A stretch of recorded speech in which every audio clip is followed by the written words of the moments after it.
Just one sec. Hello, everyone, and welcome to Canadians with Disabilities and Their Allies. My name is Brent Frain. I'm the host for the show. And today we have a group on our panel, and we're going to talk about disabilities for dummies. It's part 4.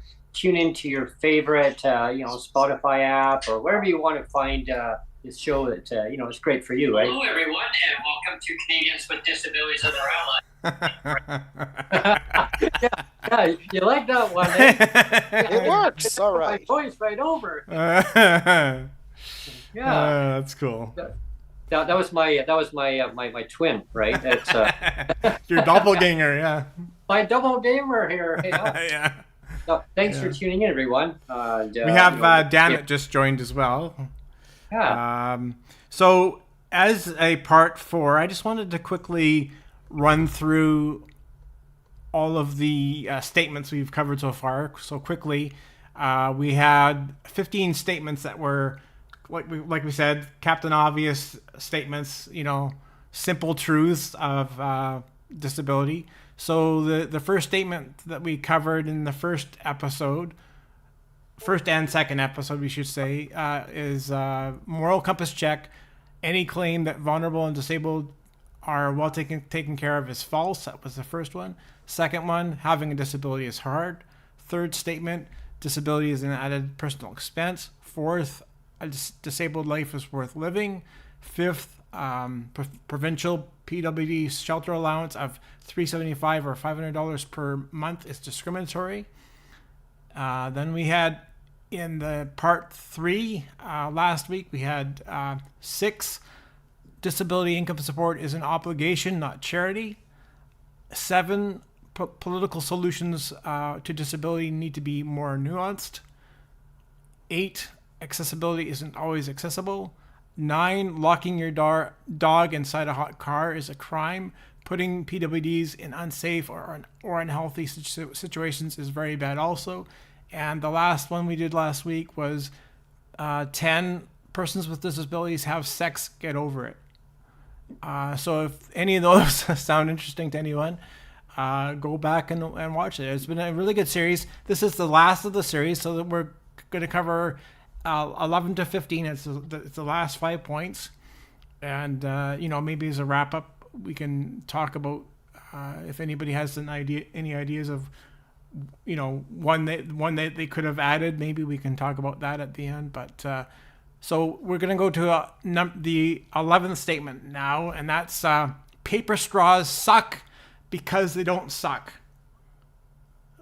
So 11 is paper straws suck because they don't suck. Go. All right. Well, paper straws. I don't like paper straws. I find it's like I feel like I'm choking when I'm taking a drink from that paper straw. I think there should always be an option for people with disabilities to have either the plastic straw or the paper straw. It should be readily available from every retailer that's there to choose. I know environmentally, we need to reduce down, pollution, right? But there should always be that option. When that option's not there, you try to suck on that straw, you're eating the paper almost. It feels like you're eating the paper is actually going down, and it changes for me, I find it's changing the whole flavor of the drink too. Like it feels like there's like a chemical or something. Well, you say it feels like there's a chemical. There is a chemical actually, Brent. I was just reading an article just recently, and they've proven that there's chemicals in those paper straws that are bleaching into the food or into the drinks. Like poisons, like microscopic poisons that are, when the straw breaks down, it's leaching and bleaching into the drink. So we're basically ingesting a little bit of poison when those straws break down. Yeah. Well, because we traded it for one poison for the other because we're worried about the planet. Yeah. The plastic. Yeah. And then let's make paper because the paper has to be thicker. Yeah. And then you go through more of them because they don't do the straw sucking thing. Yeah. Yes. So they should just have sippy cups. Yeah. Because the sippy cup was Yeah, it was pretty a solid invention of the sippy cup. Like it yeah. whether it didn't have a straw, but you could tilt it and you still got something out. Like they're better off to offer people a sippy cup because the straw is not working. Mhm, Yeah. mhm. Yeah. Yeah, Well, I I mean, this question came about because of Lorelei. We tried to get her on last year. I still want to try to get her on this year. But she had last time she was on, she had a big segment about straws. And, mhm. before she came on, like you and I had never really thought about it too much, Right. but it is a accessibility device for a lot of people. Yeah, And, it is. It is, Neil. Like when I was on the BC ferries, when I went over, and there was a drink there, and you can get the straw. I would just get the plastic. I mean, go figure. There's a plastic container that's not breakable. It doesn't break down into for recyclable. Maybe they do recycle, but sure. I mean, plastic versus paper straw. I just don't even take the paper straw. Just take the lid off, right? But at the same time, it's a safety issue too, because if for some reason that cup it sits on a table, and sure they got platform around the table so that if there's any bumps as the ferry's going along, it doesn't spill. But what if it did spill, right? That's why you got a lid on it. You're supposed to have a straw to go in there, but you just have to be careful, I suppose. But wow, I mean, Like having that. we know the electric toothbrush is a made from a disability assisted device. Like and the way that dentists push you getting an electric toothbrush, Mhm. and I finally found one for $40, or I get the child size electric toothbrushes because they're cheaper. mhm.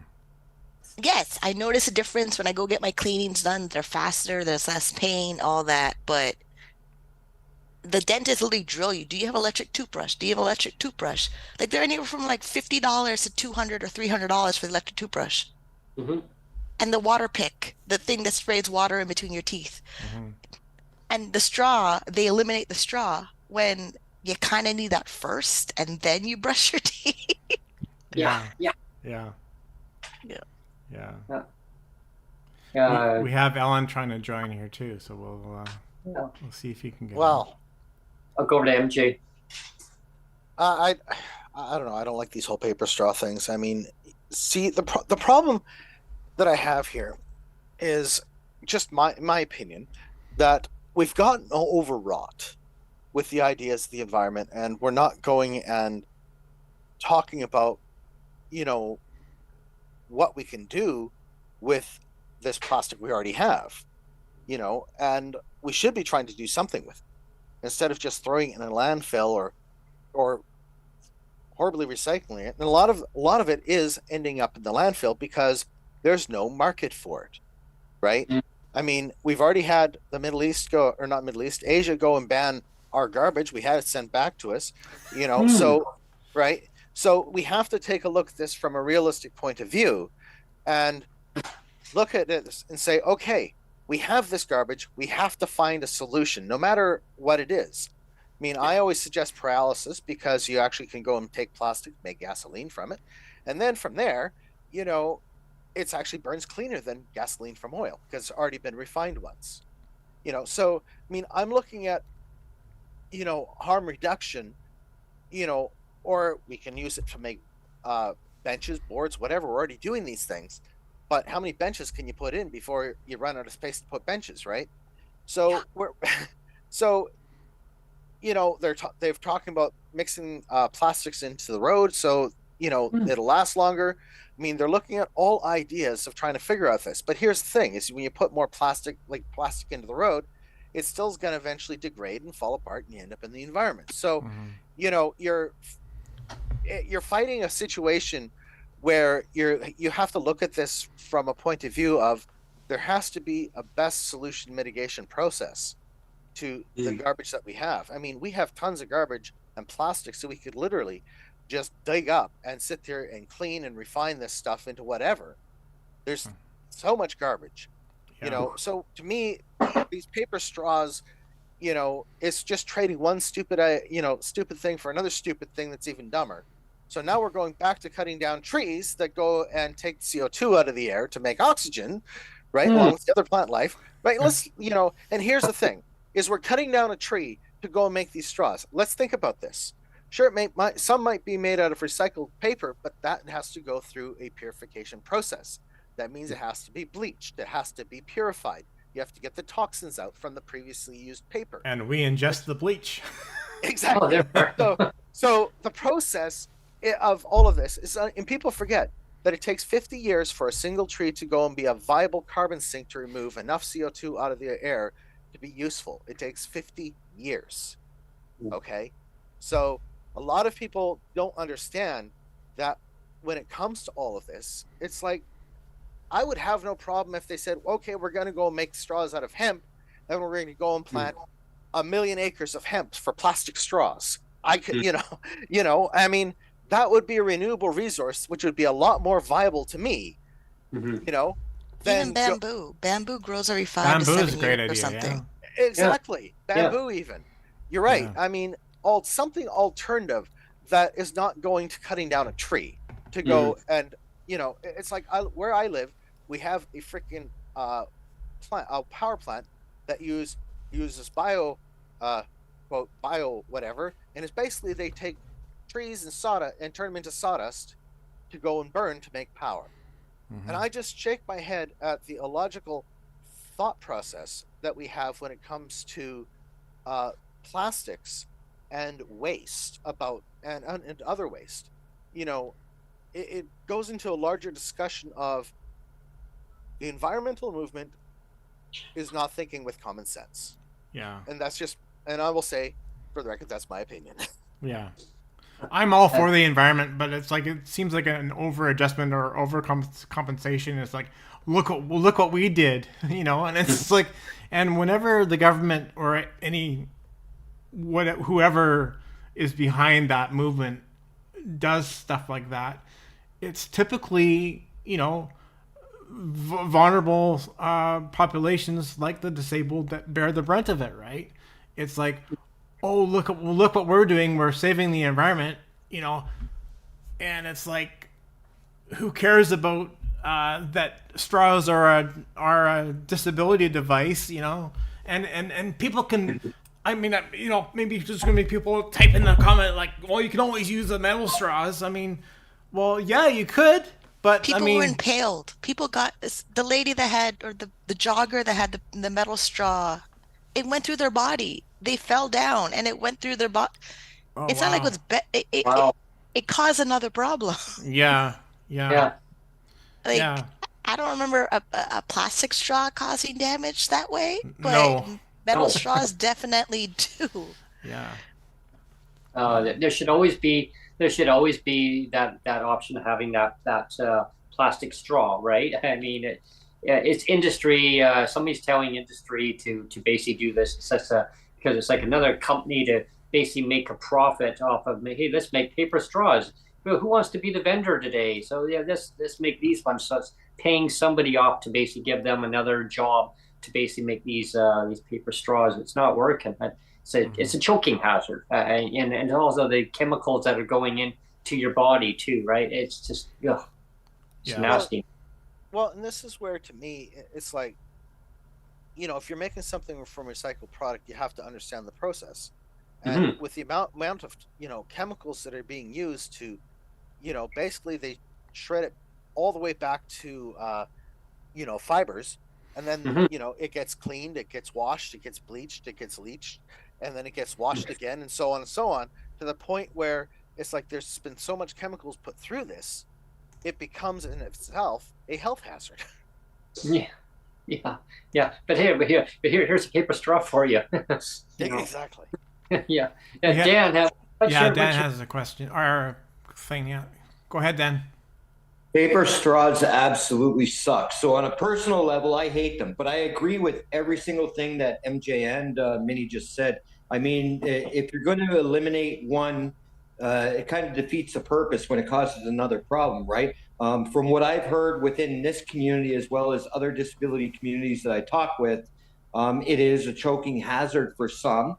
Myself on a personal level, is a weird quirk that I've never told anybody, but whatever, no big deal. I actually carry a couple plastic straws with me every day.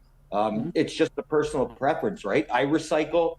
I don't drive. I've never flown, so I love the environment, and I'd love to do anything that'll help it.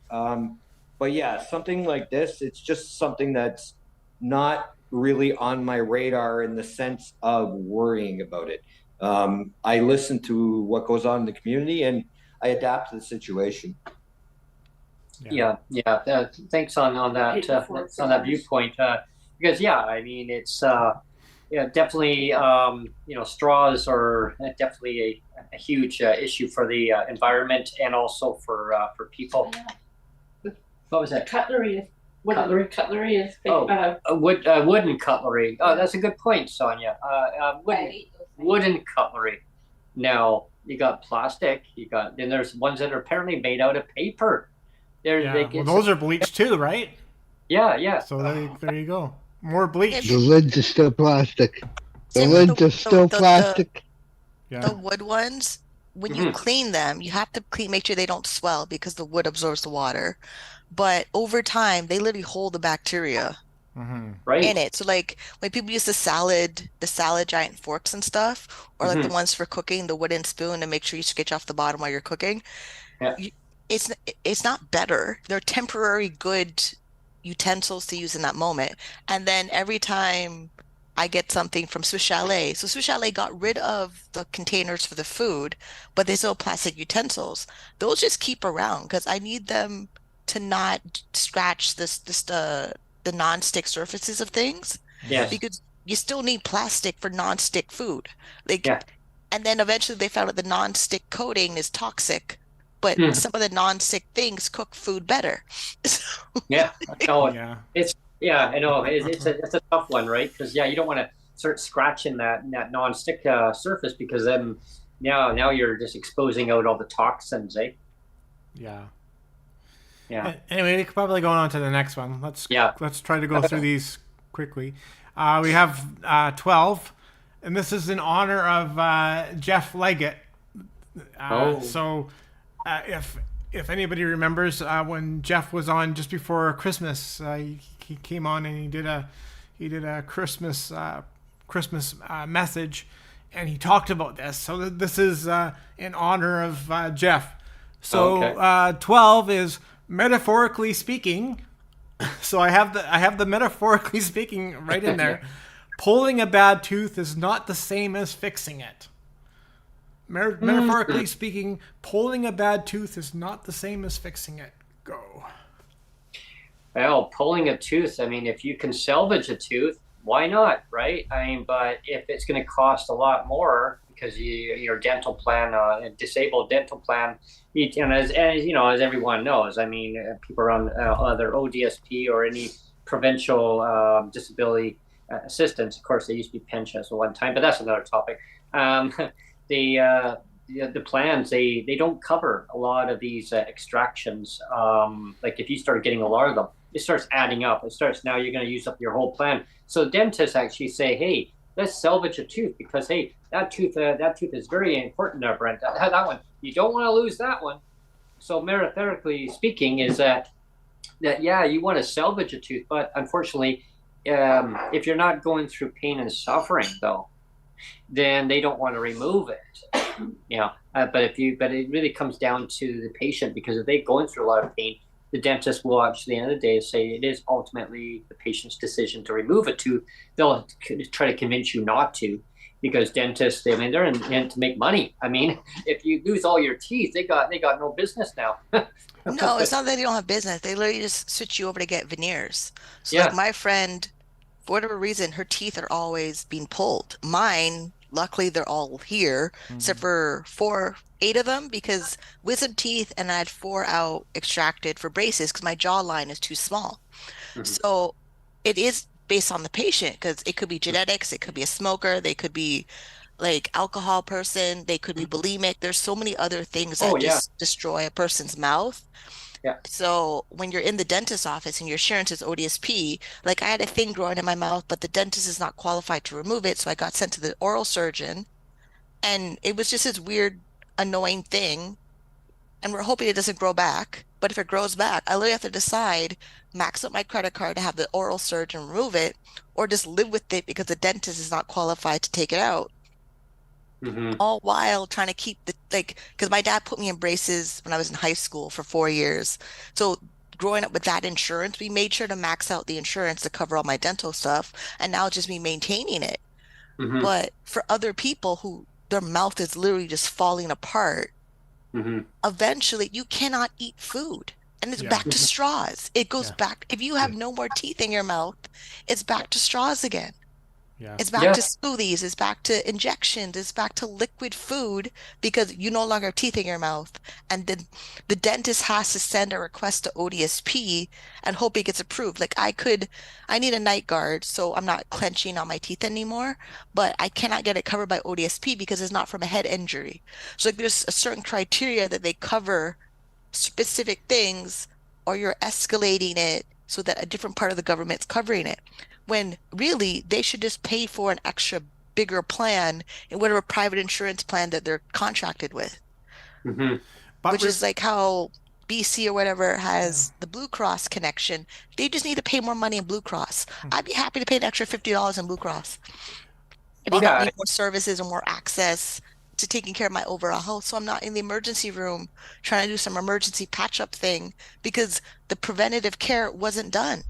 Because in many, like in British Columbia, like for PWD, the government goes through Pacific Blue Cross because they're in the insurance company. They administer the payments, right? So, I mean, it's $1,000 coverage over 2 years, right? So if you need any major dental work, they say the dentist will try to do what they can do based on your coverage. So if you meet the odd year, you have to skip another year in order to get your coverage to now roll over into like the second, or actually I guess it'd be the third year because you only covered under 2 years, really. Like so, yeah, it's a real mess. If Well, you need sorry, I was going to say, like, going back to Jeff when Jeff shared the story about, because he was saying that he went to the dentist and he wanted to get a crown done, right? And remember, the ministry came back and said, "Well, that's too expensive. We'll only pay for the tooth to get pulled." And so that's what they said. The ministry came back and said, "We'll only pay for the tooth to get pulled because it's cheaper." And Jeff said, "Well, I want to keep my tooth.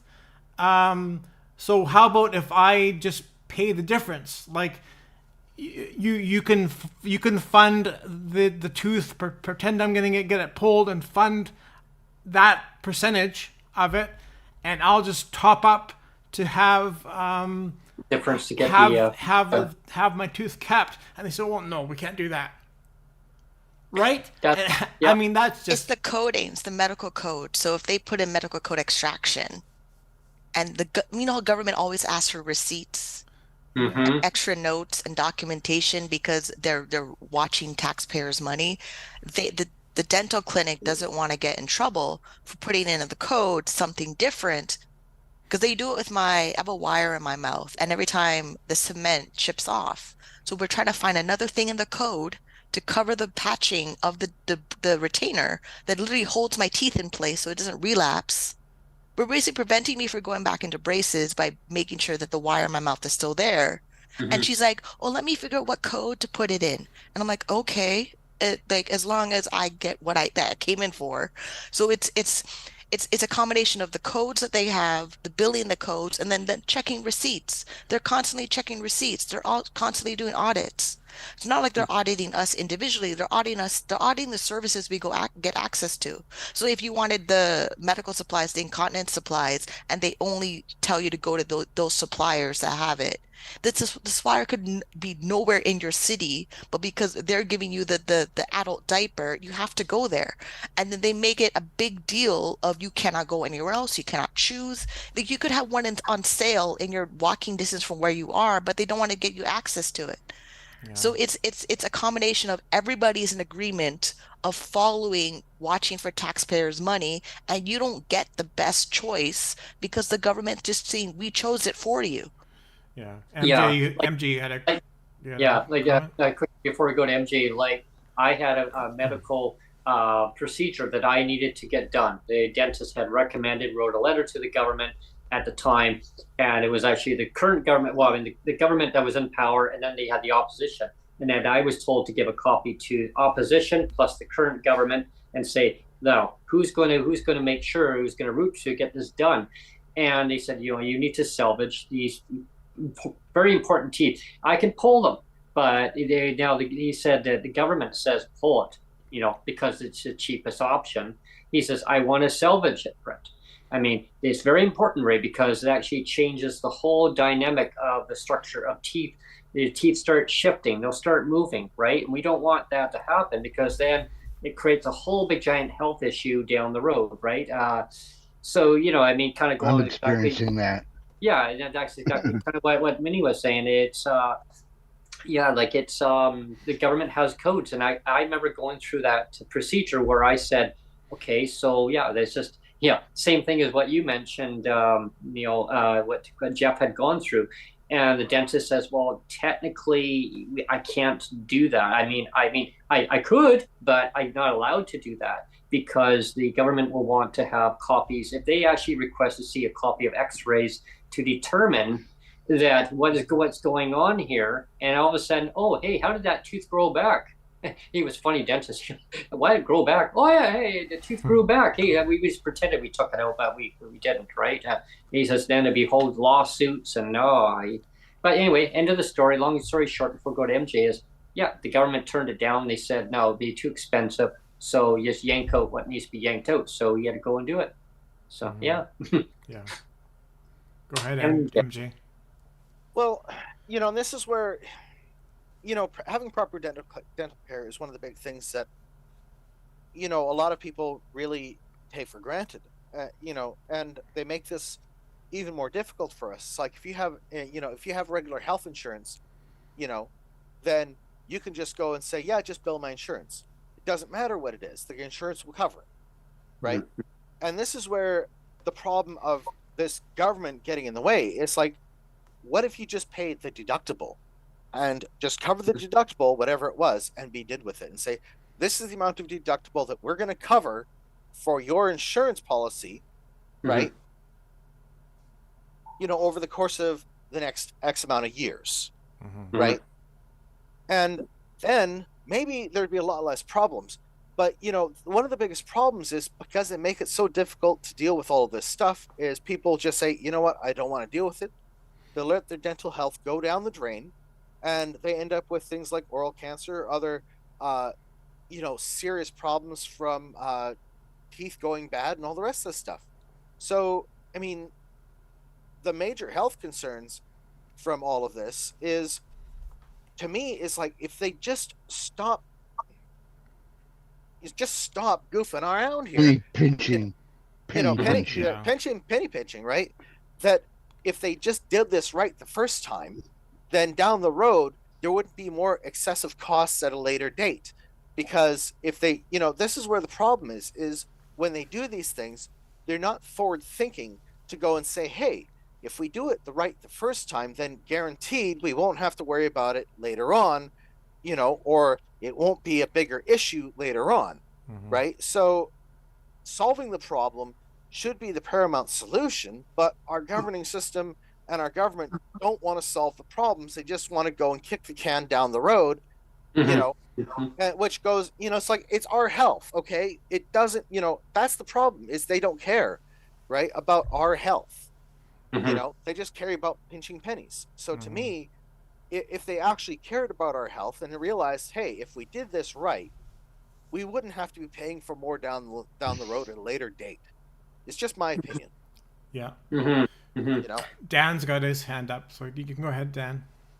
I'll just be very quick so you can move on to the next one. MJ just hit the nail on the head, right? It's whether it's tooth solutions or extractions or what have you, or government, it's like these Band-Aid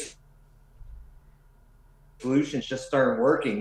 Minnie just said it earlier too. I didn't even know about this, but codes, it's like, how about the code of being human? Fix my fucking teeth, right? Like, what are people talking about, right? So it goes right to what MJ And what Minnie said, it's like, just screw the Band-Aid solutions, but like, just be a human for once and just say, hey, listen, this needs to be fixed, because it's just like housing. It's just like disability issues or transit or anything else. You keep kicking that can down the road, and 10 years from now, it's going to cost you 20 times more than if you just fix the problem in the first place. Mm-hmm. Yeah. Thanks. I've experienced Very well this, said. but I don't want to drag on because it's a long story. So, I've just been told that, in my position, yanking to put dentures in to fill my mouth in would mean tearing everything out of my mouth on the front, top, and bottom just to put a denture in. When if they actually sprung for four, and it's two, probably like 4 or 5 implants with a bridge, and I'd be good to go. But no, that's like, oh, that's fashion cosmetic dentistry, and it's like 16 grand, and we're not going to cover it. And I'm like, you want to give me partial dentures that I can't eat with, but go yank my mouth out to put some plastic in, like, that I can't eat with. Yeah. So, my only option is implants, and they're so damn expensive now. I'm hoping that when the dental plan comes in play in June, when you're covered as a disabled person, that might change the landscape a little bit. But I've had dentists tell me, wait till the NDP get there, and you're qualified for that, and then go after it then. Yeah. So I'm hoping this summer. Yeah, what I'm wondering on that one, Ellen, is who is that going to go to, though, that dental plan? Is it going to go to the DTC recipients, or is it going to go to all PWD and provincial assistants? Yeah, that's the $1 million question. I think you just applied. I think you applied to it. Like, I think you applied to it like you did the CERB. Like, you just go on and it tells you whether you're qualified, because it's all through the CRA. At least the kids one was. Apply for the Canadian dental plan if you have a kid under the age of click here. I don't know. Honestly, I don't know. I have a disability tax credit. I also am registered by the CRA as a disabled person. My mom has that documentation, and I have the RDSP, which I've actually got to flip now. Yeah, one of my concerns too, Ellen, just before we move on to the next topic, is, if the government, the provincial may claw that back, because if that's a federal program, they may claw it back. So if they go to fix, a dentist goes to fix a tooth, a bunch of teeth, and say, oh, wait a minute, hey, you don't qualify for this, so we need to now take those teeth back out. You can't handle the tooth. You can't have all that tooth. We're taking it out. You can't handle the tooth.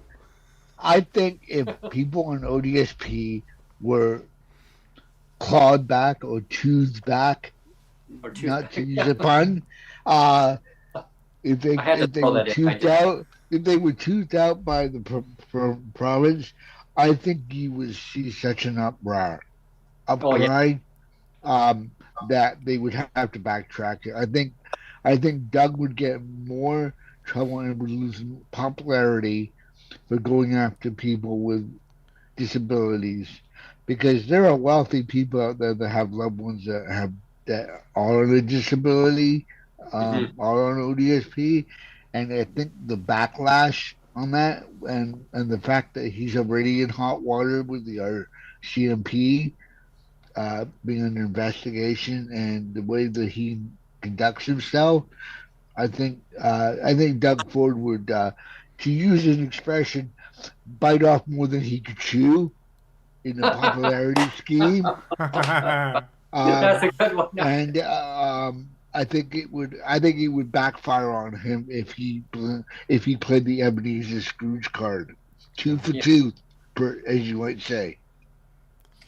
What's everyone's view on that one, the clawback? I mean, I was just pulling a funny one, but I mean, that's I mean, I could see something going sideways with that. I mean, if it's not in conjunction with provincial, that they all have to agree based on insurance that that dental plan needs to go to all, and there's no clawbacks. I mean, we made a mistake. Yeah, you weren't supposed to get that. Now we need to take them out. I don't see that happening, but I was. So the news right now is having an issue with insurance companies not trying to cover specialty drugs. So, Oh, and then yes. another article popped out where they used to limit which pharmacist you can go and refill that prescription. I And heard now they're about saying that it could be for anybody. So Manulife was trying to be like, oh, we only want to do it for the big corporation pharmacists, the Loblaws. while and it eliminates all the smaller pharmacists, the independent pharmacists, like the ones that are a tiny little corner in between your neighborhood. Uh-huh. Those and it's and then the dental part, the news Uh-huh. also had it where the senior who had his private insurance who wanted to apply for the government insurance, and part of the criteria of the government insurance for seniors was if you had access to or had the ability to pay for private insurance, you don't qualify. So even though we want the government to take care of everything, they make up the rules. We may still have to pay for things out of our own money because we don't qualify because we're on ODSP or we have ODAB or we have some other program or you had Mhm. an employer for 6 months and you're supposed to go back to your employer or you have access to a credit card. They may say that because you have access to a credit card, you have to pay for all your medical expenses. It's not Mhm. just a tooth, it's everything medical that they're trying to pawn off to you on your own or not have it covered or tell you Right. it's limited because you have access to something or you have this much money in your bank account. We really don't know. Mhm. They want Like you to this exhaust whole all. idea that the government will take care of us. No, the government's finding ways to cut everything from providing for us. The government doesn't want to take care of us. The only reason they're doing that is to get people to vote for them so they have more votes. And then as soon as it is, oh, you guys are too expensive, you're a burden, they cut you off. Mhm. Between pharmacists, dental, psychiatrists, every medical thing they can find a way to not cover, they're not covering it. The way that Manulife's saying, oh, we can only work with the Shoppers Drug Marts and the Rexall, but not the mom and pop Indian pharmacist down the corner. And Mhm. they went to school to help people fill the prescriptions. Like Mhm. me now trying to get my vitamin D covered for the exceptional access program because the government won't cover it. It's $16 Mhm. for Yeah. the higher prescription because it's not over the counter. Oh, They're wow. constantly Sorry. choosing a game of survivor of what's covered and what's not all the time. Yeah. And I just want to Uh, before we move on, I just wanted to clarify again or emphasize that at the beginning of that question, it was metaphorically speaking. So we're not just talking about dentistry here. Actually, we're talking about there's a lot of metaphorical teeth, right?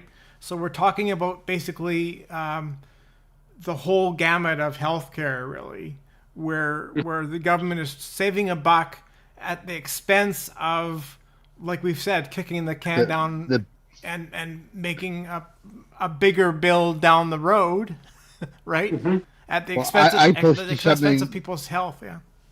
Yeah, yeah. I It posted causes a whole something on domino the. effect, right? Neil, I mean, it really puts more pressure on doctors and pharmaceutical companies because now you need more prescriptions because of a health ailments that could have actually easily been resolved for a simple procedure. Now it's a whole domino effect of saying it's almost like keep getting the pharmaceutical companies, keep them in business. So hey, you need more meds for this now and meds for this reason, and oh, and meanwhile you didn't need it in the first place. Yeah. Yeah. Well, it's interesting that when you look at all the provinces that are minimally conservative, provincially speaking, I posted something in my live story on Facebook from this lady on TikTok where sometimes you can save a video and it gets downloaded to your. It's like only a minute and a half, but she's talking about how the conservatives want to go back to 19 to the 1950s where uh, there were no people with who were trans or gay or anything, and that the government really wants to put people with disabilities behind closed doors back in institutions, back where this isn't, we don't see it, it's not there, and that's their mentality, to make the wealthy super wealthy and sweep everybody else under the rug that's not desirable to the government. And so we have to kind of watch that, because the conservatives are all about that, right? The liberals will pretend not to be like that, but at the end of the day, they're all punching the same clock, as far as I'm concerned. Brent has a show and There was- tell. Yeah, show and tell. Yes. Can you read that, Neil? The past session, our NDP team used our power in a minority parliament to force the government to create a dental plan for seniors, people with disabilities, and all those under 18. The expansion will make dental care accessible for many people in our community. I encourage you to follow my mail outs, social media channels, and emails to stay up to date. As always, my team is here to answer any questions you have about eligibility requirements and application process and more. Yeah. Yeah. And that's actually from MP Laurel Collins from Victoria, and so she just Sonia just brought that in. It just got dropped in the mail slot in our door from Canada Post. Said drop this off. So yeah, basically they're focusing on their national dental plan across our beautiful country of Canada. So yeah, I mean, if you want to find out more, Jesse, definitely contact your local MP. Contact Laurel Collins. You're the MP for Victoria. I'm sure that. And we did want to get Benita back on. Remember, like we wanted to. I mean, she was only on for 20 minutes. Yeah. But if we had her on for longer, we wanted to talk about the dental plan, and we just ran out of time. So next time she comes on, we'll want to talk about that one. Yeah, definitely MP Bonita Zarello, yeah, because I remember last time we had her on, she wanted to talk more in depth regarding exactly what you just read, Neil, to our listeners and our viewers here. And of course, her colleague Laurel Collins put it out, the brochure out today, so it'd be very interesting to hear more about how that's going to work and how in conjunction it's going to work on provincial versus the federal one. How is that going to work on? I'm really interested about the clawbacks. I mean, I know people are thinking, "Oh, my geez, Brent's pulling a funny pull. Here you go, have some teeth." Oh no, here we're pulling back out again. But I think my gut is that they made a deal with the provinces. The question is, let's say they said, "Well, we want all the provinces to be covered for X amount of people in age groups X, Y, and Z." And to offset that, we're going to give you a chunk of funds over top of what you got before in the transfer of payments. The question is, would the Doug Fords use that money from that over top money? Let's say it's $3 million or $3 billion or whatever it is. Will he just hoard it, or will he actually apply it?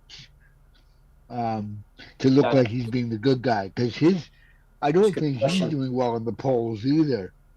I think he's starting to piss off. Like there was a lady who said she was on TikTok. She said, "For 30 years I've been a conservative voter, but after this Service Canada thing, I'm done." Yeah, I mean, these are people that are earning decent money, and they're walking away from the party that they've supported for 30 years. So I don't think Dougie's doing too well in his camp. Yeah, I mean, that is definitely a concern, and who's going to qualify for it, and that basically to jump into finding out from the MPs on who's like what category of people with disabilities. Of course, that category again, you can have, but you can't have, and it's like pinning disabled people against disabled people. And it's not just Ontario, Brent. It's we've got people in Alberta going, okay, Daniel has definitely crossed the line now. I'm done. Like she's bringing in these right wing people like Tucker Carlson, and my daughter is, one lady was on there saying, I've been a conservative voter for 30 years, 35 years. She said, my daughter came out as lesbian. She's 15 years old, and what these politicians on the conservative side want to do is absolutely see these conservatives that are backwards thinking, back to hearkening to the days of the 1950s, and their attitudes towards people with disabilities and gay LGBTQ and all that is backfiring on them huge, because they're losing. No, They're it's starting not. to lose their core. They're not losing all of them, but they're starting to lose their You know, they're starting to lose their voters, Go ahead, their MJ. supporters. Yeah, go ahead. And you know, thanks, I Al. mean, see, here's the thing: is we're in a current situation here of ideologies clashing, and the problem we have here is with people we have, strong beliefs about their ideologies. I mean, and I get both sides of the argument, and I understand both sides of the argument. I just look deeper behind, where is this idea or ideology coming from? Who's proposing this ideology, and why are they proposing this ideology? And is this ideology harmful to people?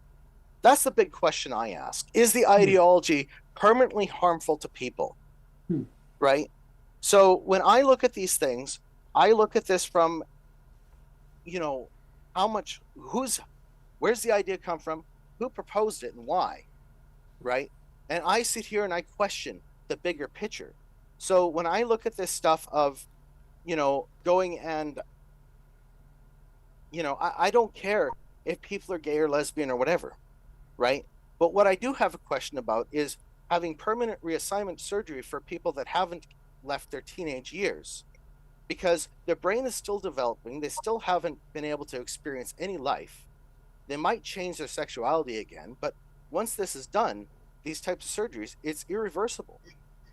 And this is something that truly needs to be considered when we're going down these paths, is how much permanent harm is it going to give to these people?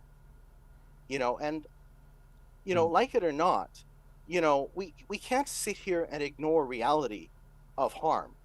And if we're going to do something that's irreversible, that causes permanent damage and permanent harm to somebody, we need to go and question it.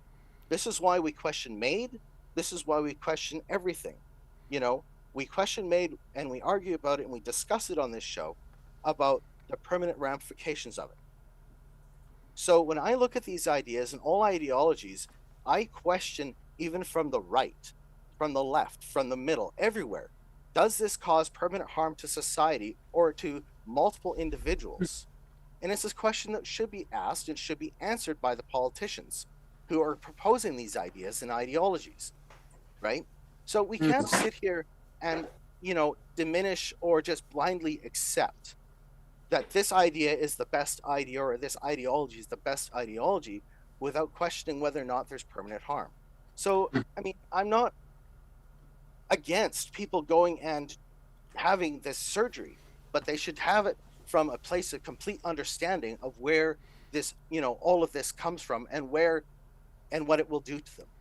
So we can't, I agree with you, MJ. I think I was trying to. And I do not, and I'll tell you why. So I had sterilization surgery. Both my fallopian tubes are removed at 32.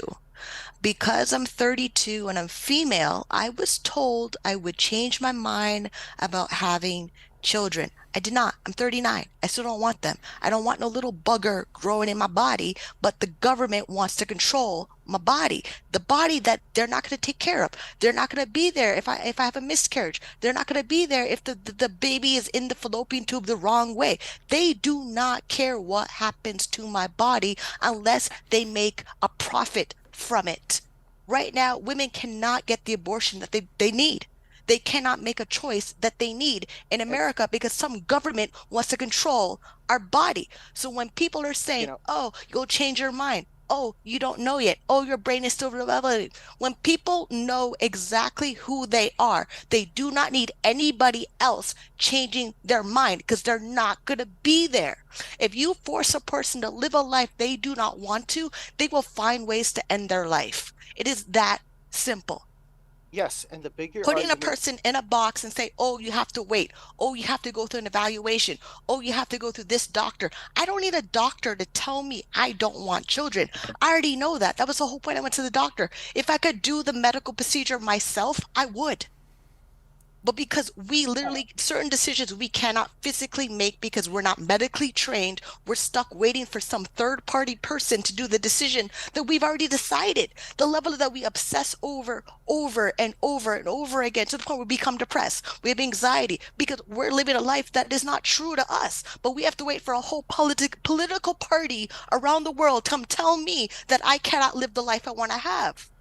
But I think what I'm not. That's not what I'm saying. yeah, I was gonna What I'm saying is that we should have a complete understanding of if you're going to go through with an irrevocable decision that cannot be reversed, then you should know all the facts and all the ramifications of it before you walk into it, right? You did. You knew what you wanted. I mean, I'm not saying that. The whole time I knew exactly what I wanted. My doctor dragged it out for 4 years. Right, and that's for 4 years, dragging it out for 4 inexcusable. years. That's Because we have a inexcusable. system that the doctor knows best when the doctor doesn't know best. And that's inexcusable. In my opinion, what he did to you was he caused some harm to you. You right? And their first tenet is do no harm, but yet he dragged it out for 4 years when you were decisive about the situation, and that caused a psychological damage to you. And it may have or not, but from what you're saying, it caused problems, and you didn't want to have to deal with this, right? And he kept goofing you around, and that's not right. Yeah, and the other piece that I think the point. Go ahead, you. Yeah. Sure. Yeah, the other piece that MJ was talking about that I agree with totally is because I'm a parent, I don't like it when the government is starting to trample over parental rights and saying, well, that we have more authority over your kids than you do. That's another, like we were talking about with the fentanyl thing. I mean, that's just one example. But I don't want the government to come in and say, you as a parent, Neil, your authority doesn't matter over your own child. We're going to step in and veto, and that's what I have a problem with too. So, and we're going to be talking about, MJ was talking about reality, and we're going to be talking about pink unicorns as the last statement. So we'll get there. We'll get talking about reality versus pink unicorns. So I think I got off track a little bit. I was just trying to point out that even with the ideology of the Conservative Party in itself is losing traction with its what do you call it? The people, its supporters, with its supporter base. But what I was trying to say is that in the course of the dental, with the clawbacks on the dental plan, I don't think people like Doug Ford, who are not being very popular right now, with selling our private health care, and the fact that Danielle is bringing in right-wing ideologies, people that their own base is starting to walk away. So that's all I was trying to say. Parental rights is now, the worst part of this is parental rights is now becoming part of the right-wing ideology, Neil. Yeah. Congratulations. The left, there's a graphic that Elon Musk posted about the left moving farther to the left, and people are staying here. And it's like, well, wait a minute. I didn't change. Okay? I've been exactly where I've been. You guys are the ones that have gone farther down the road. Yeah. Right? It's like this and way. now you're claiming that I'm right wing. No, I never changed. Yeah. Right? I'm absolutely for parental rights. If you're, if you have to pay for all the expenses for this child till they go and move out, then you should have the rights over this child. Unless you're causing permanent and irreversible harm, that's when I start to go and question about whether or not your parental rights are conflicting with causing harm, right? Because I'm I'm about one of these people that's like, if we're, the government in of itself should be, pardon my language, just stay the fuck out of our lives for the most part. at the, and stop trying to dictate how we should be going and living, or how we should be believing, or what ideology should be presented in the school against parents' wishes or whatever. I mean, each parent should have that right to go and say, no, I don't want my child to be part of this, or I do want my child to be part of this. I want my child to. Sorry, Neil? That's where autonomy. Yeah, autonomy. Yeah. Autonomy. Yeah. Well, and there's, and this is where we're having a cluster of ideologies, and people are saying, well, this is right wing. In fact, this was a liberal ideology of parental rights, right? This was classical liberal. So it feels like the GPS, when the GPS says recalibrating, recalibrating. Recalibrating. We kind of let the genie out of the bottle so many years ago that now we're going like, what are we supposed to do with this damn genie? It keeps giving us wishes. I mean, I'm for individuals making the best decision for them. But when they're a child and under the age of 18 living in their parents' house, right? That's should be where the parents are involved. Right? And no, I would think no, because decisions my parents made for me is the reason I left home at 18 years old. The second I didn't have, like my doctors said, your parents don't have to be in the room anymore. My parents hated that. They hated that I could make decisions for myself by myself the minute I turned 16. And the minute I turned 18, they hate it. Even now, I still have arguments with my parents of, oh, we didn't raise you that way. But I never believed the thing they were pushing on me to begin with. But because I'm under the age of 18, I'm forced to believe something that I don't believe until I wait the minute I'm out of the house. So some of us are like in situations, the parents should take over. Some parents push really messed up ideologies, belief systems on their children. And that's fair. That's fair. And that's where I said about parental rights versus causing harm to the child, right? I mean, I'm not sitting here going and saying that the child should be forced. I'm saying that parents in general should have that right. But if they're causing permanent or irreversible harm to their own children, that's when, a child's rights should be very examined carefully. I'm not going and saying that they should be forced in one way. I'm saying that there has to be an equilibrium and a balance.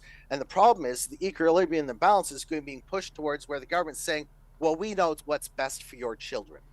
And that's a dangerous precedent to be setting.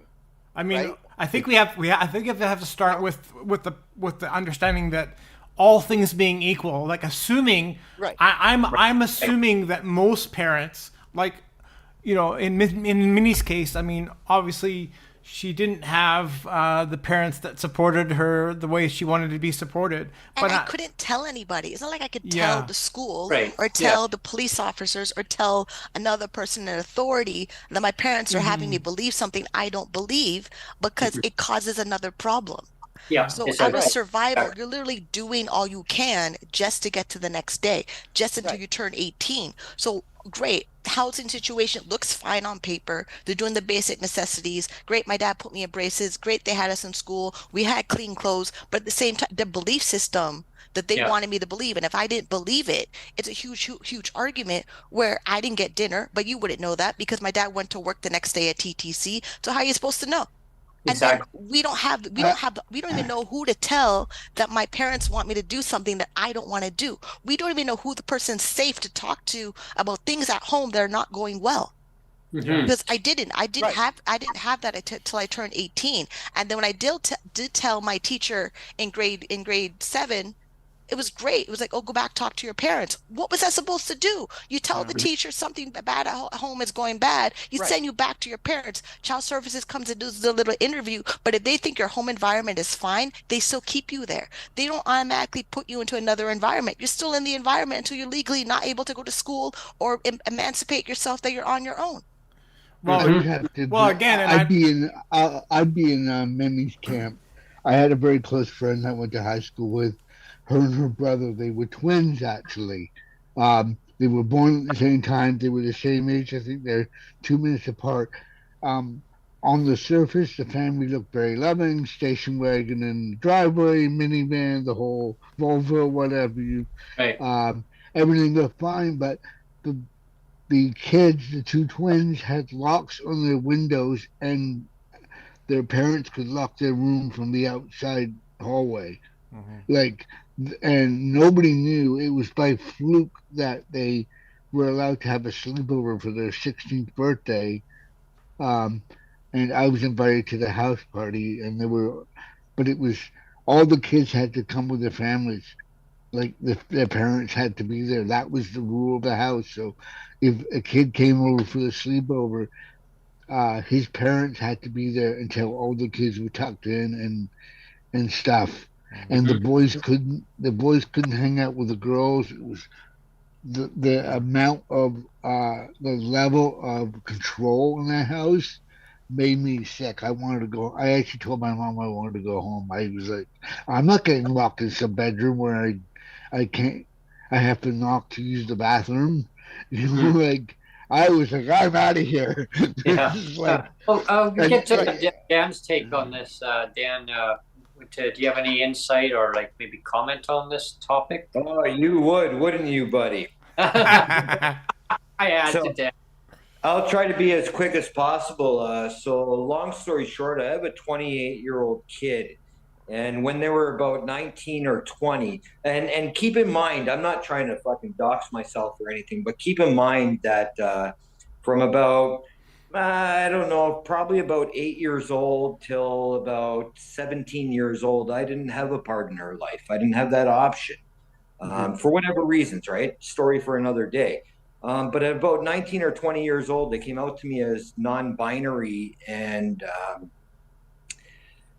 we grew up in different times. Point blank, bottom line is you accept your kid for your kid. You accept your children for your children. And these issues were not going on when she was growing up. Sorry, when they were growing up. So bottom line is accept your family, accept your kids. And it's such, I was trying to keep my mouth shut for that whole segment there because everybody was making great points and I didn't want to say something wrong. I'm old school, right? I love my kid no matter what. My kid is 6 foot tall and almost 250 pounds. So I don't care, guy, girl, pony, whatever the fuck it is, you fuck with them and they're going to fuck you up. So respect your kids, listen to your kids.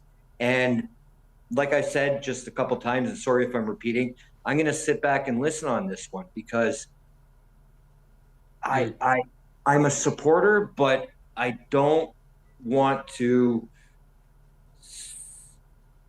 I'm going to sit back on this one. Yeah, no, I totally appreciate that, and because there's always there's so many viewpoints, right? And I guess kind of like to summarize the topic is. And everyone's right. It's like it's like the government's pulling people, like trying to pull people this way or that way because this is what we're saying has to be done or this way. And like for me, I've been here, and and I don't get swayed either way. I just I just live my life the way it is, whatever it may be. I mean, and it's like saying the national anthem. The national anthem. I guess just to conclude my viewpoint is like. Our national anthem is our national anthem. Now it's like, oh, they have to change the wording, this and that. Or I remember I worked at a company and many years ago, before we move on to our next topic. And we can't put up Christmas trees now because it's going to offend other people. I mean, I don't know. Like, I don't know where society's going on things, and things are changing so fast. So I hear you. I hear you on that, Dan. The bottom line of it is you got to read the fucking room, right? It doesn't matter what the situation is. It doesn't matter if it's a Christmas tree. It doesn't matter if my kid comes to me and says that they're non-binary and pan. It doesn't matter what the fuck the situation is. You got to read the room and really, I hate the saying, but the saying work together. You got to work together because it's certain issues. I'm sitting here and I'm mom as a motherfucker, right? I don't know what the proper words are to express because it's not a situation that I face every day. So as we do in this group, and I'm sorry, MJ, I saw your hand up, my bad. As we do in this group, we share our ideas and then try to brainstorm and come up with something that works for everybody, right? Absolutely, Dan. That's the thing is work together, brainstorm. You couldn't have said it any better than me on that one. Thanks on that. And over to MJ and then over to Neil, and we'll change up to the next topic. Well, mean, I'm looking at this from the idea of the least amount of harm. And that's how I kind of look at things is what can we do to cause the least amount of permanent harm to ourselves, society, everything else. And we've jumped on this idea. It's like we were talking about straws earlier. I mean, we went from the kitchen into the fire of now we're drinking from a straw that's leaching chemicals into us. Excuse me. You know, it's like, so, I mean, when it comes to this whole nudge thing of going on, we have this massive nudge of ideologies keeping pushing over into weird different directions that we shouldn't be going, you know. And you know, there, you know, it's just, I look at this from the point of view as you do you. A serious screenshot. You know, you do you. You know, oh, you're unmuted, Alan. You do you. Let's not go and sit here and fight and argue about what you should be doing. You should be doing what's best for you, right? Your doctor shouldn't be sitting here saying, well, you know, and writing out, you know, the situation like with Minnie for 4 years. That's unacceptable to me. I'm sorry, but that's abusive behavior from people in powers of authority and positions of, you know, positions of authority. And I find that unacceptable, you know? I mean, but when it comes to, you know, things that, you know, as long as you know where you're, what the point of what you're doing is, the ramifications of what you're doing, you understand what's this means, fine and dandy, right? I mean, I am not one to go and say, you know, you shouldn't do this, you shouldn't do that. You do you, and you should know all the ramifications of it. And let's, you know, the problem is I have is all these ideologies sit there and take a piece of the pie. You got the political pie, and then they divide it up. And then you get multiple groups taking on the same wedge issues and dividing that issue up into making even more of a wedge issue. So we end up fighting amongst ourselves and fighting over things that really don't matter in the grand scheme of everything, right? Well, I'm not saying don't matter, but they're not the prevalent issues, right? I mean, we've got massive homelessness, we've got massive, you know, people using massive amounts of drugs to go and deal with coping with the current situation that they're living in. We've got all of these things going on to where people are just thinking, well, the only way out of this is MAiD, you know, instead of our government going and saying, you know, let's solve the problem. Let's get out of the way. Let's give people, say, $4,000 a month. Let's get them back on track. Let's get their lives going. Let's stop goofing around. No, let's go and make their lives more difficult. Let's give you more codes to have to figure out which to go and get your medical procedures done. Let's sit here and make it difficult for you to get a brand new CPAP machine if you're on disability and need one. You know, they play all of these games to the point of where people just say, you know what is the point? What is the point anymore? So you end up with people becoming homeless, then they get involved in doing drugs and crime, and it makes the situation worse when the government won't look to solve the actual problem. Anyways, I'm done. Yeah. Moving on. Thanks on that, MJ. Yeah, rightfully said. You know, it's all these different crises that are going on all at the same time, and the government goes, "Ooh, how did this all happen? I mean, who created all this? Well, gee, I wonder. You know, who's running the country? Who's running the provinces? I mean, work together. You know, government, work together. This figure it out. I mean, talk to all the disabled people across Canada. I mean, millions. The stats say 1.5 million people estimate that are on provincial government assistance. Now that number keeps growing every month, every year. Now, I mean, those are the ones on the government assistance. I mean, there's people that are on income assistance in each province that are pending to get onto disability. I mean, and those numbers keep growing. Of course, government says, "Oh, well, you're suffering. Well, you just go and use MAiD." Well, what are they trying to reduce down the caseloads? Well, I mean, now the kickback is that people are saying, "Hey, no, this is not right." I mean, people that are basically parents of the disabled people, their direct family, their allies to the disabled people are now pushing back. Even doctors are pushing back. Practitioners looking at it, going, "Hey," to the government, "What are you doing? Like, what are you doing? Like, what, and now the government says, oh, hang on, we better put a pause on this. We better put a pause. Pause, no, cancel it. Only if the person is terminally ill, or I mean, there's so many things. I'm not going to go down that rabbit hole, but I mean, there's so many reasons why the person needs to have MAiD. But if it's because they are not given the proper financial resources or the tools to help themselves, then like we just found out that King Charles has cancer, right? And I'm going to bring this in the context of MAiD, right? If his cancer got to the point of being terminal, and he decided that he was going to go and sign up for MAiD and do this, because there's nothing left for them to do, right? They've tried everything. I would be 100% in support of this, because he has the right to die with dignity, right? Instead of sitting there getting sicker and sicker and and dying to his last breath of holding on and being excruciating pain, right? I mean, I'm just putting this into context of we allowing people and forcing people to suffer through excruciating pain of cancer or any other disease, in my opinion, is doing harm, and it's abusive behavior that our governments have created.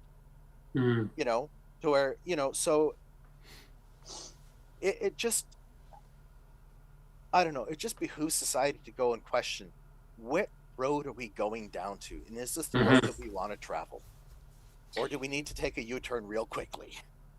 Yeah, and that's why the disabled community across Canada were called for DURB, right? I mean, DURB, whatever we want to call it going forward. There's petitions going out. There's a demand of getting the federal government to get that Canada Disability Benefit going. And more power to the MPs that are pushing to get it going faster. I still think it's going to be a long way before it even reaches people's bank accounts. However, people are suffering now. They need help now. A UABI would solve that whole problem, or any version of that right now would solve people's needs going forward, because these patchwork systems across the country, I mean, can we do the song UBI? UABI. Yeah, that'll be another segment. Like we'll jump into talking about the reasons all the patchwork systems, and I'd love to dive into a lot of that. We'll move on to the next topic for sure. The next statement is broken elevators remain very still. Broken elevators remain very still. Go. Okay. Broken elevators remain very still. In my building, we had an elevator that just keeps on getting tweaked, and not fixed. Why? Because they don't make the parts anymore, apparently, for the elevator.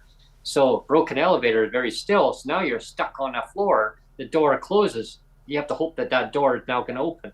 Well, if you don't have a phone with you, when you're hitting the alarm, well, it says a local alarm. It doesn't go any further. You have to yell. And what if you can't? What if you are you can't having a heart attack? Yeah.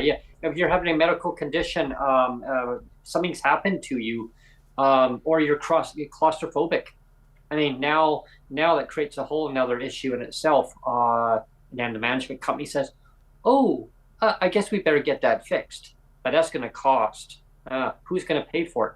Now, under the BC, I think there is a part, I think there is a part in the Act now that says that if there's a major problem within a building, it allows the owner to pass on that cost off to the tenants. Yeah, I heard something about that, but that was a couple of years ago. But the inspiration for this statement, by the way, you remember, Brent? It was like I think 4 years ago, maybe 4 Christmases ago, I think, when it was in the month of December, early December. There was a place where the elevator had gone out, and the landlord refused to fix it. It was for over a month. It stayed broken for over a month, and this is for the entire month of December. So you had people that were unable to leave their building over the Christmas holidays for the entire month of December and beyond, and I think a little bit before that even, like in November. So this thing was out of service for it was at least a month, maybe like 2 months, and and the landlord refused to fix it. I remember that, Neil, and imagine somebody in a mobile scooter or a wheelchair up on a high floor. I mean, you got some tall high rises. Imagine 18 floors or 36 floors up, and the elevator breaks down. What are you person supposed to do? Carry them down? Stairs? No, because then the person in that wheelchair or any kind of accessibility device says, no, I want to do it myself. I want to be independent. I want to be able to move myself around because I'm disabled, I still want to be able to do it myself. And not being able to be provided that elevator to get them up and down, or if it was, it's just it just really makes me mad because buildings need to be maintained properly. And then you get there are good landlords out there, and I'm not going to say people watching it saying, what, he's calling out landlords are slum. No, unfortunately, there are some slumlords out there that just do not want to fix their buildings. They would rather let it decrepit down, and then they say, oh, you know what, I'm going to sell it. And now makes people now homeless. I was thinking of making a rental company that actually was called Slumlords Incorporated, but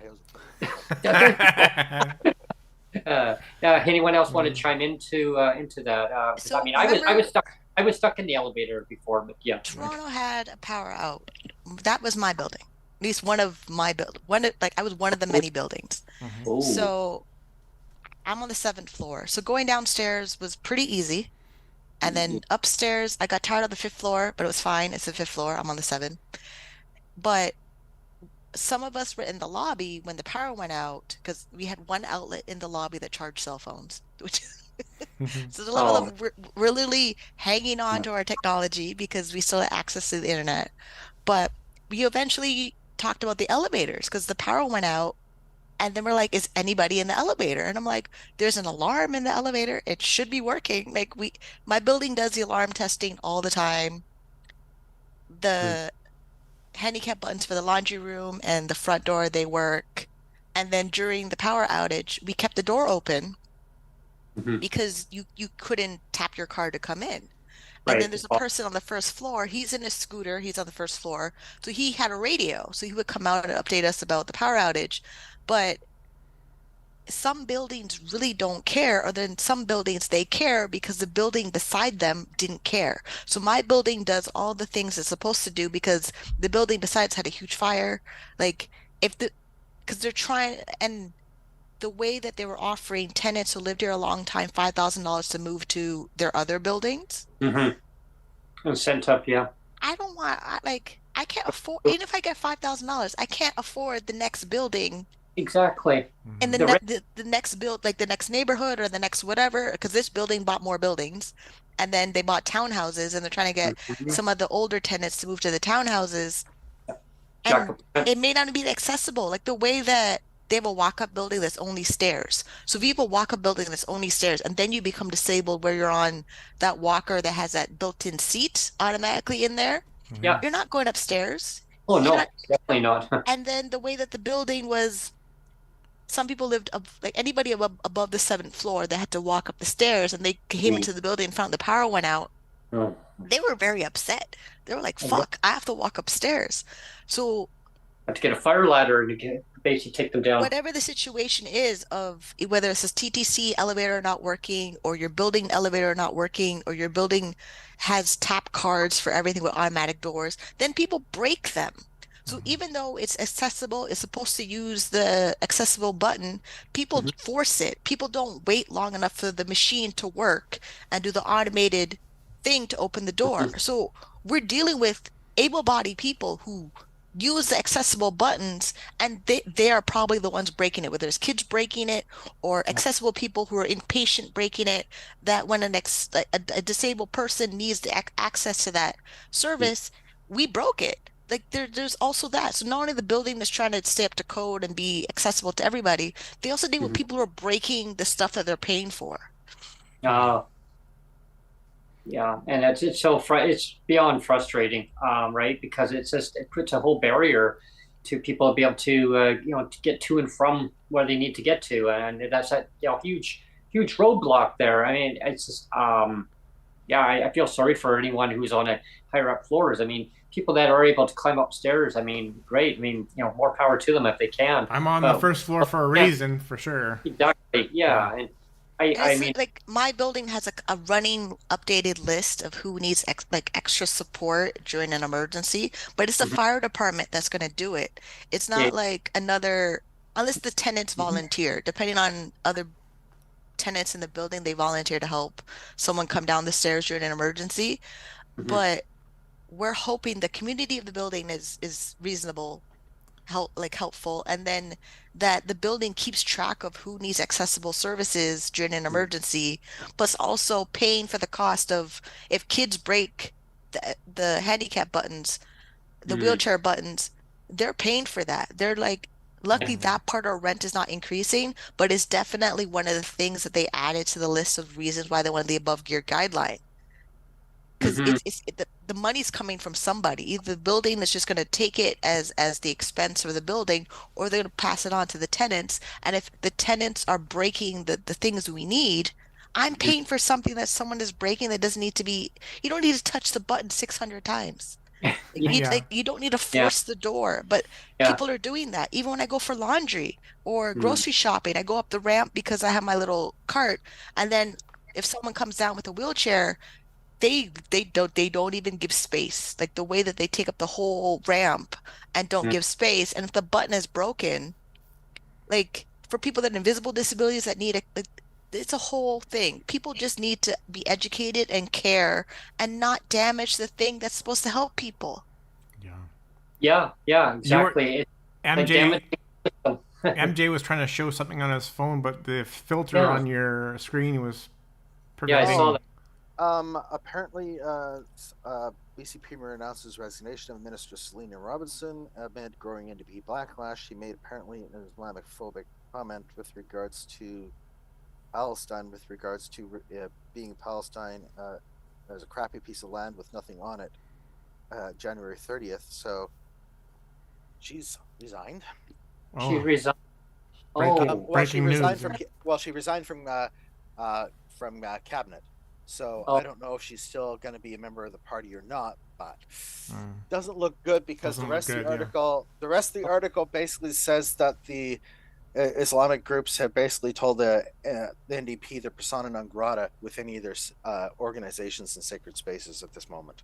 Yeah, I was been following it very closely, and they basically, a lot of groups were basically abolishing the political party from doing any fundraisers within the community of Surrey, and it's not good.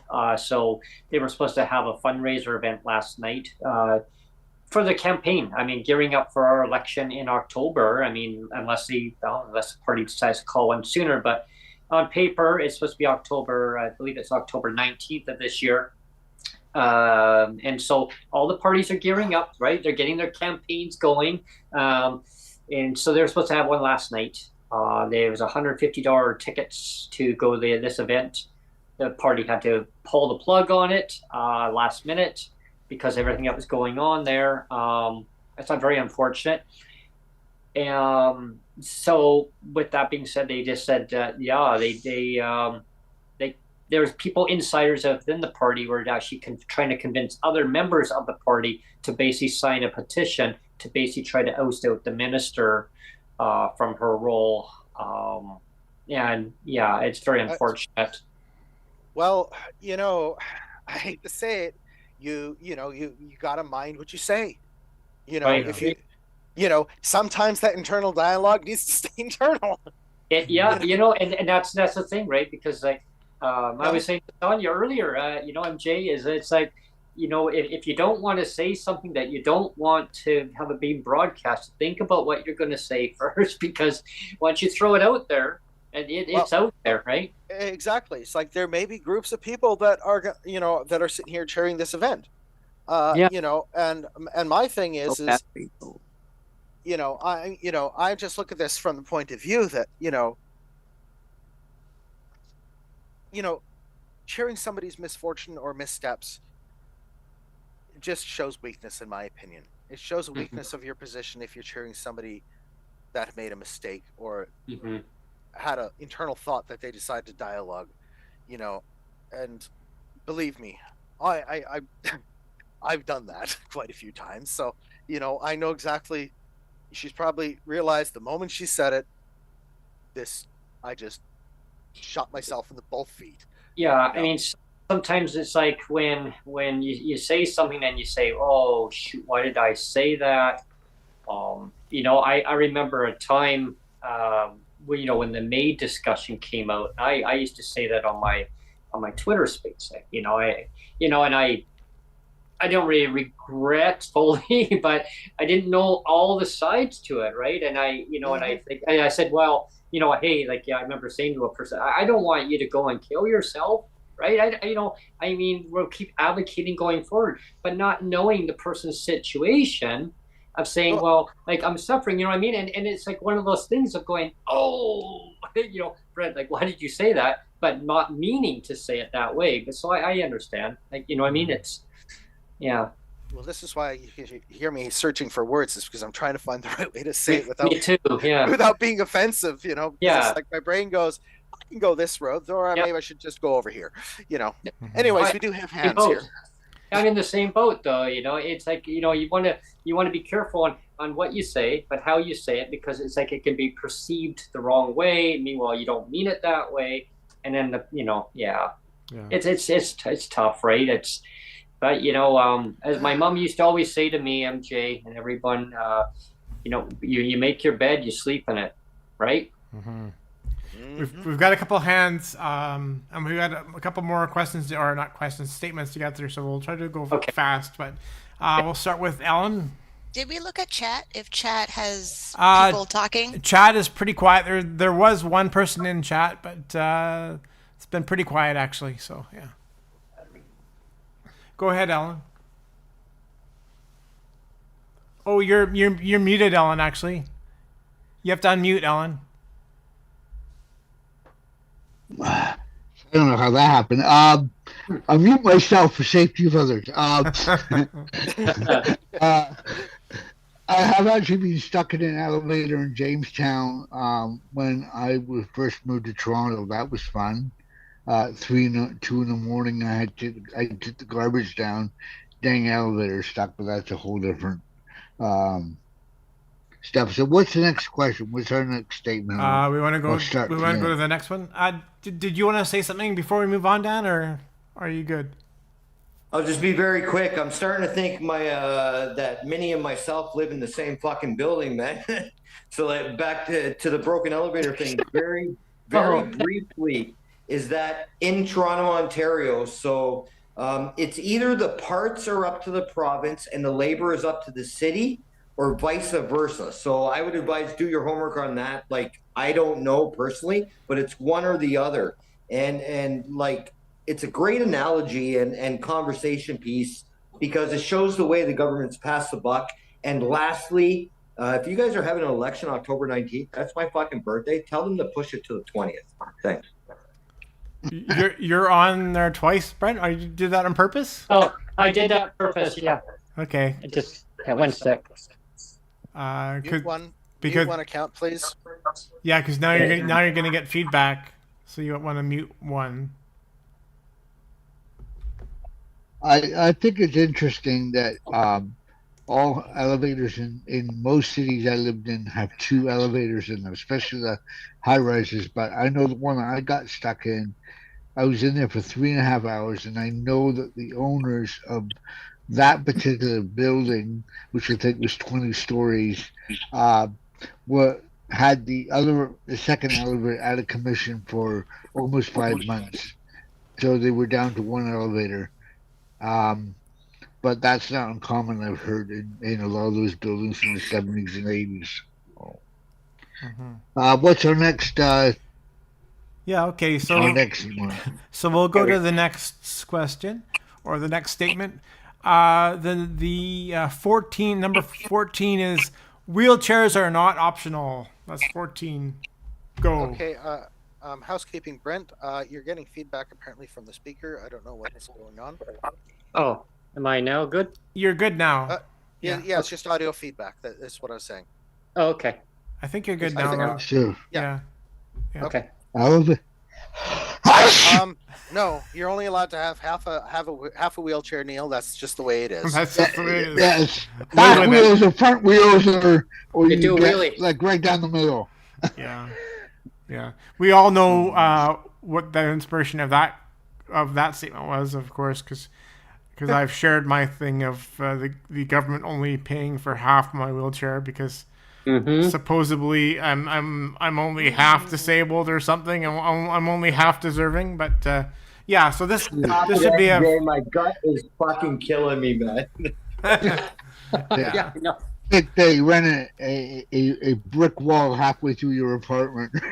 You already got half a couch, You can Yeah. make your halfway kitchen through there. table, and Yeah.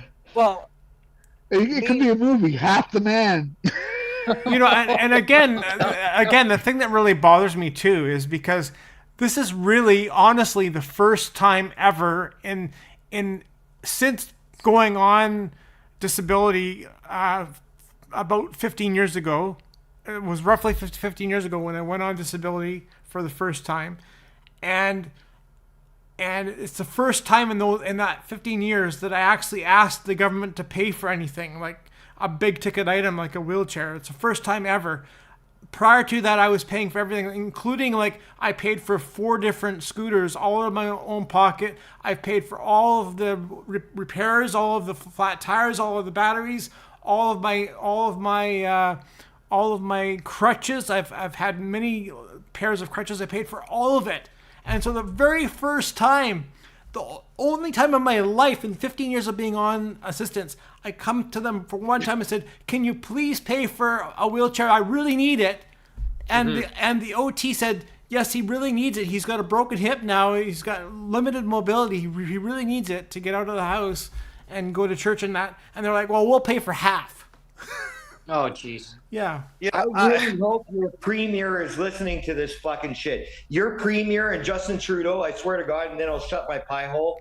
But I swear to God, the rest of my day is going to be spent sending them messages. This is horseshit. Yeah, it's stupid.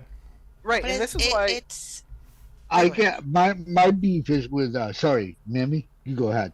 it's with every assisted devices. Like for me, it's the air conditioner. The ODSP only gave me $300 for the air conditioner, and for me to have enough air conditioning power to do at least part of my apartment, not even the whole thing, the thing costs $700 plus the installation. So and with my health condition, if I get worse in multiple sclerosis, I may need a wheelchair, and I'm already mentally planning that the government's not going to pay for all of it.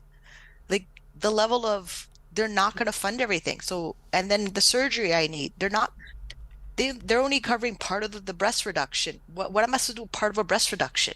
It's my body. You're literally cutting up my body, saying I need the fat needs to be reduced, and you're only going to do a certain amount, and you're not going to close me up. You're not going to pay for the anesthesiologist. You're not going to book the operating room. There's so many things that are not going to do to give you $2,000 or $3,000 for something that's $20,000. When it's in the part of the healthcare system that's in the private sector, because it's cosmetic plastic surgeons or a whole different category of billing, and they're not going to pay for it. If like me, my biggest dread with me having my health condition is if progressing and then needing a wheelchair, because I already know the government's not going to take it. My neurologist doesn't like ODSP. So when I'm prescribed anything and it's like, what's your insurance? It says ODSP. The dentist is like, I fucking hate ODSP. So I literally go into doctor's offices that don't like the insurance. They don't want to deal with them. They don't want to send in the requests for them. And these are people that been my healthcare providers for decades. Well, yeah, they don't like the government. Decades and decades. They knew I was going on assistance. They knew I was going to ODSP. They filled out all the forms. They were really applying for ODSP, they really suggest I need to go on it. And then as I'm on it, they're literally telling me how much they hate it.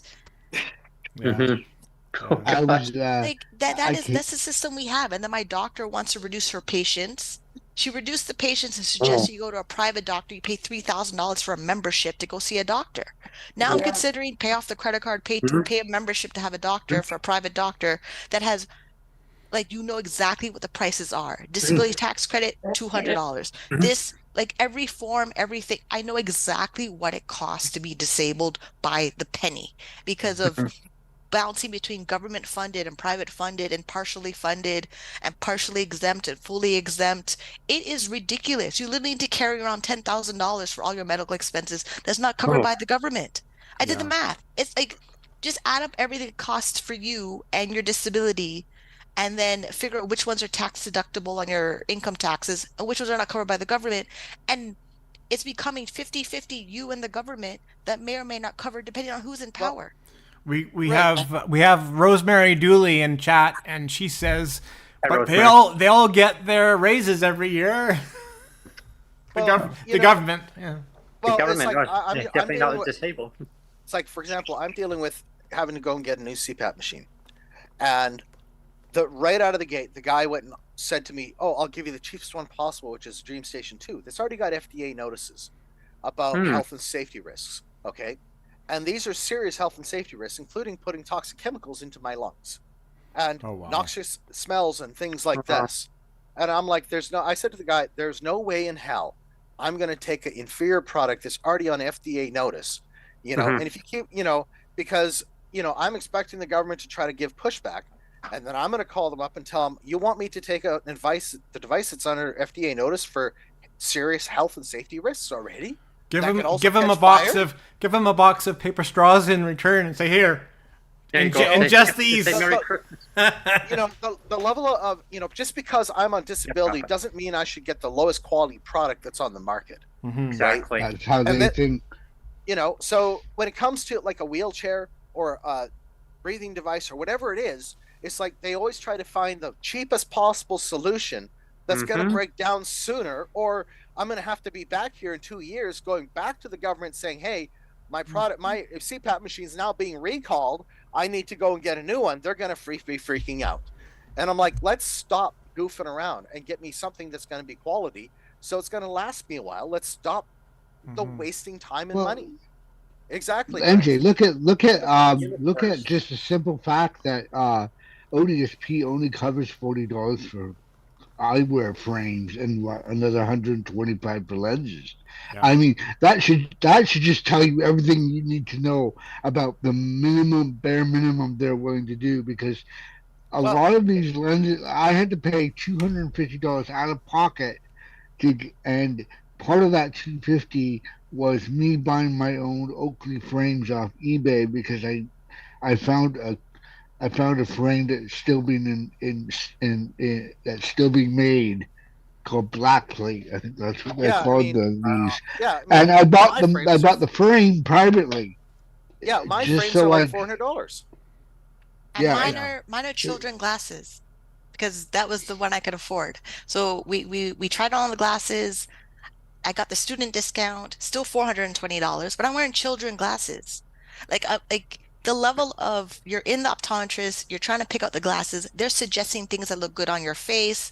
You're trying to feel good about the experience. And then as soon as you stop trying them on, you're like, how much is it going to cost? Do I really need the blue filter on my glasses? Like the level of, I understand when my dad was like, things are too expensive, because my braces was $10,500 before I got out the wisdom teeth. And even now, I still hear from my dad, oh, your braces were so expensive, your dental work was so expensive. And it was stuff I needed to get done. My mouth was too small to hold all my teeth. We had to pick and choose what teeth couldn't live in my mouth anymore. And then now we're picking and choosing how I take care of my dental cleaning. My dental cleaning is this month. I'm literally like freaking out because the night guard is now $600. That used to be $400 that I can't pay for. Yeah, having good credit, having like my available credit on my credit card is literally the only thing that keeps me making sure I get the things I need, so that the doctor doesn't run a test and says, oh, you're worse than before. The level, like you're picking and choosing with, like, my prescription. We did the prescription for my glasses. I need to change it for my left eye, but she said you could still wear your current glasses for another year or two. So I'm dragging it out, because one, it's the only one pair of glasses. So when they send in my glasses to change out the lenses, I don't have another pair of glasses, because the optometrists automatically assume you have more than one pair of glasses. No, some of us only have the one pair, and we hope to God it doesn't break the whole time. Yeah. Yeah. Well, Oh, I exactly. consider that That- angle. I mean, I had to pay That's over right. $300 out of my own pocket for my glasses. I have 2 pairs of glasses. One's is for using on when I'm at my computer, and I have prescription sunglasses. You know, I paid for It's I like- paid Yeah. for my glasses. I paid for my son's glass. So Yeah. I have paid for everything, literally, right?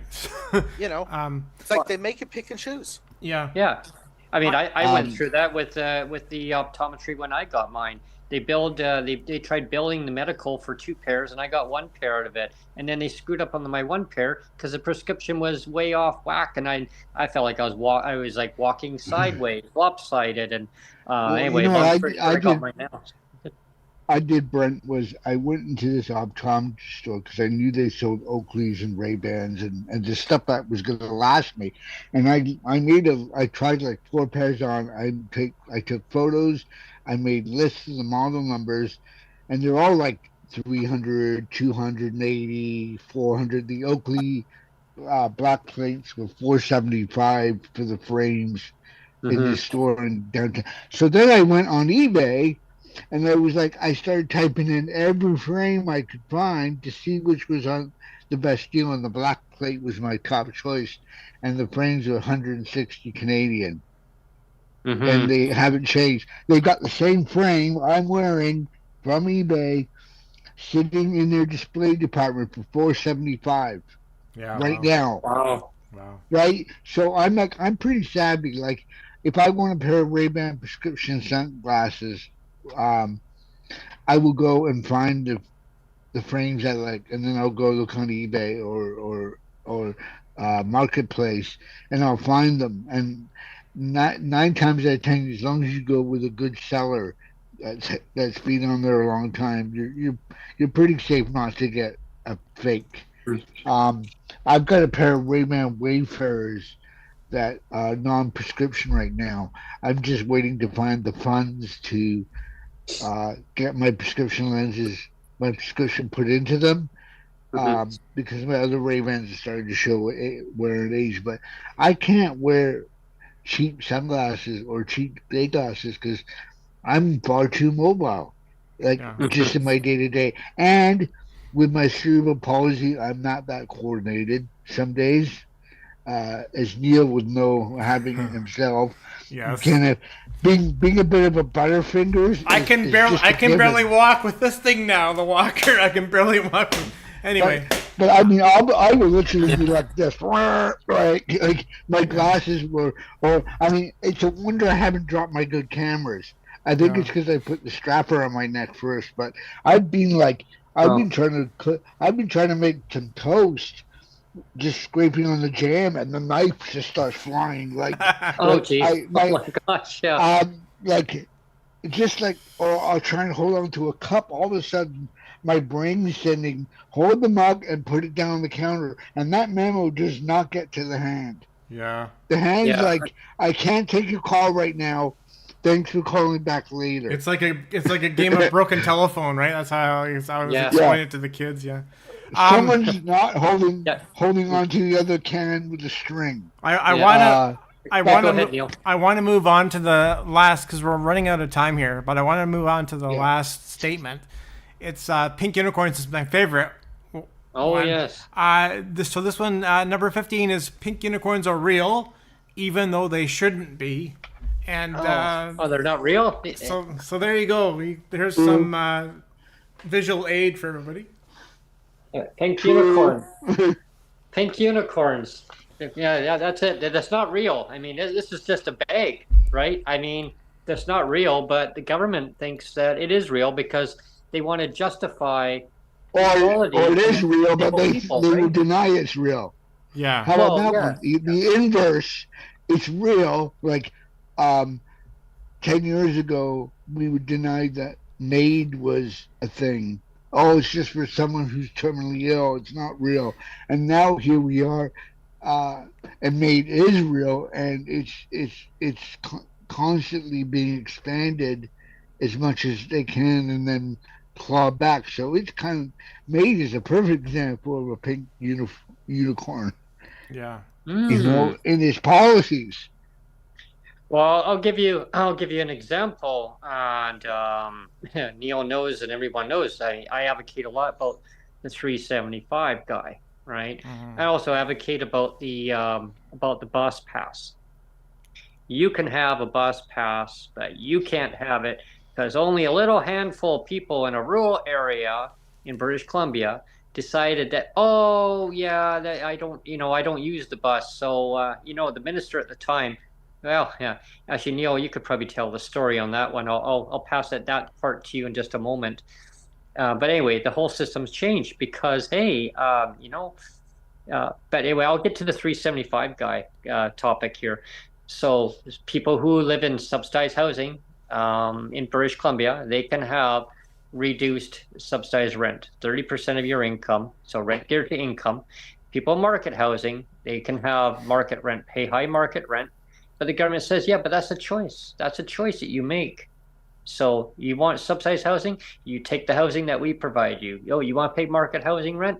Then hey, but we're not going to extend that over to market rent to have subsidized housing because that's a choice, right? Yeah. As Pink Unicorn is playing people against people. It's like when they gave $125 increase in the last provincial budget last year, February 28th of 2023. $125 went to people in market housing, but people in subsidized housing, they didn't get it. Their cost of living went up too. And it's like saying, well, what, they don't deserve to have $125? I mean, the buying power these days, it erodes away. I mean, cost of living's up. I mean, why shouldn't they have it? So what, they're going to gain a little bit more than people with disabilities? It's playing a disabled against disabled, but in their view, they justified it with the pink unicorn because they said it's fair. It's fair. Yeah, and for Well, anybody, I think It's fair because we're screwing you all equally. yeah, exactly. Yeah. I think the pink unicorn could also go into the ableism of people with disabilities. Like, buddy, you don't look disabled. I think you could go work full time at a restaurant and sling dishes for 10 hours. I think you're just playing the disability card. Yeah, No, that's a pink unicorn because especially non-visual disabilities like head injury or genetic disability or just a disability like mine and Neil's, where mine is so minimal that I've had a police officer accuse me of being drunk and being actually to the point where I had to make a formal complaint to the Niagara Region police officer. I thought he was going to get physically abusive to me. He'd already started to push me over the trunk of his car. This was 10 years ago, and I'm like, I'm not drunk. I have a disability. That's why I slur. You're playing the card, buddy. Like he got suspended for 2 weeks. That's all he got.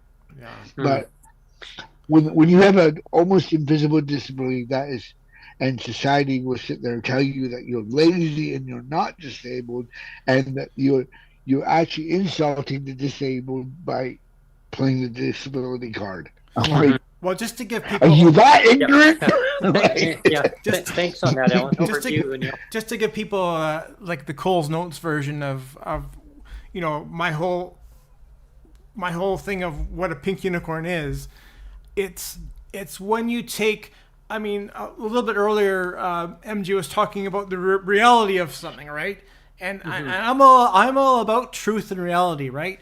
And so we talk about disability policy all the time. It's when you have disability policy that doesn't acknowledge the truth and reality of something. Like in my case with the clawback, we all know every dictionary on the face of the planet defines a pension as a protected income, right? So everybody knows that a pension is a protected income, and yet what does the government do? They pink unicorn it so that it's no longer protected, and then they can say, well, sorry, we pink unicorned it now. We don't have to look at the truth and reality of the pension being protected anymore, and that's my biggest problem with it. Like, we've come to the point where all of our MLAs that are going into the legislature, they have to start waving at the unicorns. There's unicorns that are out on the lawn, and there's unicorns that are walking the halls. They're walking the halls of the legislatures here in BC or here in Ontario, and the MLAs have to start doing this. Hi unicorn, hi unicorn, hi unicorn, because they are real, even though they shouldn't be, right? When you pervert something for the express purpose of committing a discrimination, or a narrative. You're deliberately discriminating against something or someone. You're perverting something. You're perverting a pension for the express purpose of being discriminatory against a particular segment, whether it's me as a disabled person or an elderly person. And like MJ said, well, as long as you discriminate equally, as long as you're discriminating against me, the disabled person, or somebody else who's elderly, as long as it's equal discrimination, it's not discrimination anymore. That's the rationale, right? And right. to me, that's bullshit. That's I agree. That's why pink unicorns have to die, because for human rights tribunals and for governments to rationalize pink unicorns as it's okay, because that's basically the response I got from the Human Rights Tribunal too, that pink unicorns are fine. There's no problem with a pink unicorn. Well, yeah, Neil, maybe you can mention about the how the bus pass, just for instance, how pink unicorns interfered with that. Well, again, it was Michelle Stilwell, and apparently it was 100% her call. And again, she's a disabled athlete. She was a Paralympian. So when she first came into, when she first became an MLA, everybody I didn't really know much about her. I thought, hey, this is going to be good. This is somebody that's going to speak up for other people with disabilities in the province. This will be great. And unfortunately, like we've said before on the podcast a number of times, is unfortunately there's people with disabilities that have power that don't use their power and influence for good. That they're using their power and influence to screw people over with disabilities, and this is the case with Michelle Stilwell. She basically listened to 5 or 6 people. It was literally, we're not even exaggerating. It was literally 5 or 6 people, right? She's been on record saying it was 5 or 6 people. It was her that said it, not me, not you, Brent. Yep. She said there was 5 or 6 people that came to me and said this whole thing is unfair. So she changed the whole freaking system and canceled the entire $45 a year bus pass for 5 or 6 people's opinions. Yeah, but not seniors though. They left not seniors. Not seniors. Seniors still get it. Oh yeah, yeah. But disabled people have an option to opt in to get that bus pass or take the cash. Now with cost of living going higher, they played the shell game. One year it was a shell game, playing disabled against disabled. Oh, you can have a bus pass. You don't want to have a bus pass, or you need the cash. Well, it's either take one or the other, and then it backfired on them. Yeah. So that's kind of how that all went. But it was all about pink unicorns. They were just running amok, and and then there was a deal. There was a nail breaker, saying you either go with the program or we're going to dismantle the whole thing altogether. Now that's another part we'll dive into another day. And the reason why I know that is because I was in close communication with Sam Solomon at the time, who was an MLA at the time, and he was giving me insider information because he was actually helping me with the clawback, trying to help me behind the scenes with the clawback at the time, and that was when part of the clawback got reinstated. That my son's portion is respected, but my portion is not respected. Yeah, and I remember when that whole ordeal started, because we sat in the premier at the time that was in opposition and then became premier. We broke the breaking news saying, the government has now taken away the bus pass. What? Yeah, and so the news came down, and so we just kept advocating for it. And then, of course, it was promised that it was going to get reinstated, and it never has. And that was back in 2017 when it was going to get reinstated, and it never has. Now we're in 2024, so you see where that's going. Here's the solution right here: UABI. Yeah. Yep. Exactly. This is where this whole pink unicorn, of them playing these games of, well, we're going to do this, then we're going to do this. It's like, okay, all you're doing is justifying your job. That's all you're doing. Let's be honest. They're just justifying their job or the union job if they work within the ministry. They're not here to actually solve problems.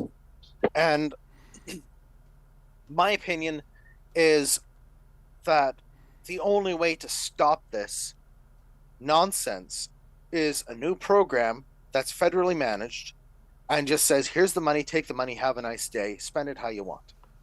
And here's the choice, but here's the catch. Is you can't be on both programs, you can only be on one or the other. Right? So you're going to have to make a decision.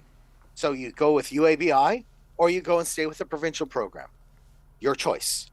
Right? And I think that, in my opinion, giving people the options and choices to go and make decisions that's best for their lives would allow them to say, okay, I'm getting, say, $4,000 a month. I can afford this bus pass, or I can afford to go and take a taxi, or now I can afford to go and buy a car because I still maintain my license. Even though I can't afford a car, I could go and buy a car or be part of a car sharing program or whatever. Right. Yeah. The problem is at every turn, they go and sit here and make decisions that impact all of us, that go and take away our freedom of mobility, our freedom of choice, our freedom of association, our freedom of whatever. But they say, oh, well, because we're doing it to all of you equally, it's not discrimination and it's not against the Constitution or the Charter. Policy. It's policy. It's policy. Right? It's policy. And to it me, is just policy. See, and I'm here going, I say, well, no, the problem is what you're doing is actually you're torturing and abusing people. That's what you're doing. That's the other part of the Charter of Rights and Freedoms, number 12, that they seem to not to give a care about, is their abuse and torture of people that are disabled and elderly by going and creating these programs that pick and choose what each and every one of us can go and receive. Yeah. Like, for example, like Neil gets half a wheelchair, what somebody else gets a full wheelchair, right? Yeah. I mean, this is the nonsense, the games that have to come to a stop. And it's cherry picking. And if you look up the word cherry picking in a dictionary or thesaurus, it says discriminatory, right? Or it says to be discriminate. Yeah. To be discriminate is cherry picking. Yes. And so for them to say, well, it's not discrimination, it's just unfair. Again, I say bullshit, right? So I mean, I've had the Human Rights Tribunal say, it's just unfair, Neil. It's not discrimination. And like that's, I mean, they can say what they want, but I mean, they're acknowledging, they're believing a pink unicorn when they say that. I had a worker who I had a worker Dan who does was have a stand up, by the way. Yeah, Dan's got his hand up, but maybe we'll give Dan a shot to finish off the show. Go for it. We're I Dan. appreciate that, and I got a hard go because I got to get the fuck lost for another show. But pink unicorns aren't real, blah blah. I want to show why pods like this are so important. Neil mentioned earlier how like people don't use their power for good or what have you. With regards to Minnie, Minnie, I don't know if you know or you're familiar with, but the Inner City Family Health Team there in Toronto. They have actually a clinic right across the street from St. Michael's Emergency Room there. I sit on the board of directors there. I got to get going now, but anything you need, get a hold of me, and we'll see what we can do to help you out with regards to any issues you might have. I really do got to get going, but I needed to get that point across. We got to punch out too, actually. I needed to get that across before we got going. But yeah, Minnie, reach out, or I'll reach out to you, either or, and any issues you have like that with regards, because I'm right in your area, get a hold of me. And guys, thank you for doing this, and guys and gals on here, man, thank you. Have a good week, man. Yeah, thanks, Dan, and we'll catch you on the rebound. Yeah. And I know you wanted to punch out right now anyway, Brent, because it's right at 3 Yeah. o'clock. So Yeah. I want to thank everybody for tuning in today. Minnie, did you want to have a last comment before we end the show? It just what About Dan pink said, unicorns? like so the pink unicorn thing, it's in the policy. The policy, not like it's we know there's a class system in disability that like because I used to have a 6-figure income and then I got disabled. Mhm. Like if I was still able to maintain my income, I would be paying for everything on my own. The only thing I'd be getting is disability tax credit. But because my income dropped, my mental capacity dropped so bad that I'm on ODSP, I'm in their pay direct. I'm chasing my caseworker to make sure he paid my rent correctly.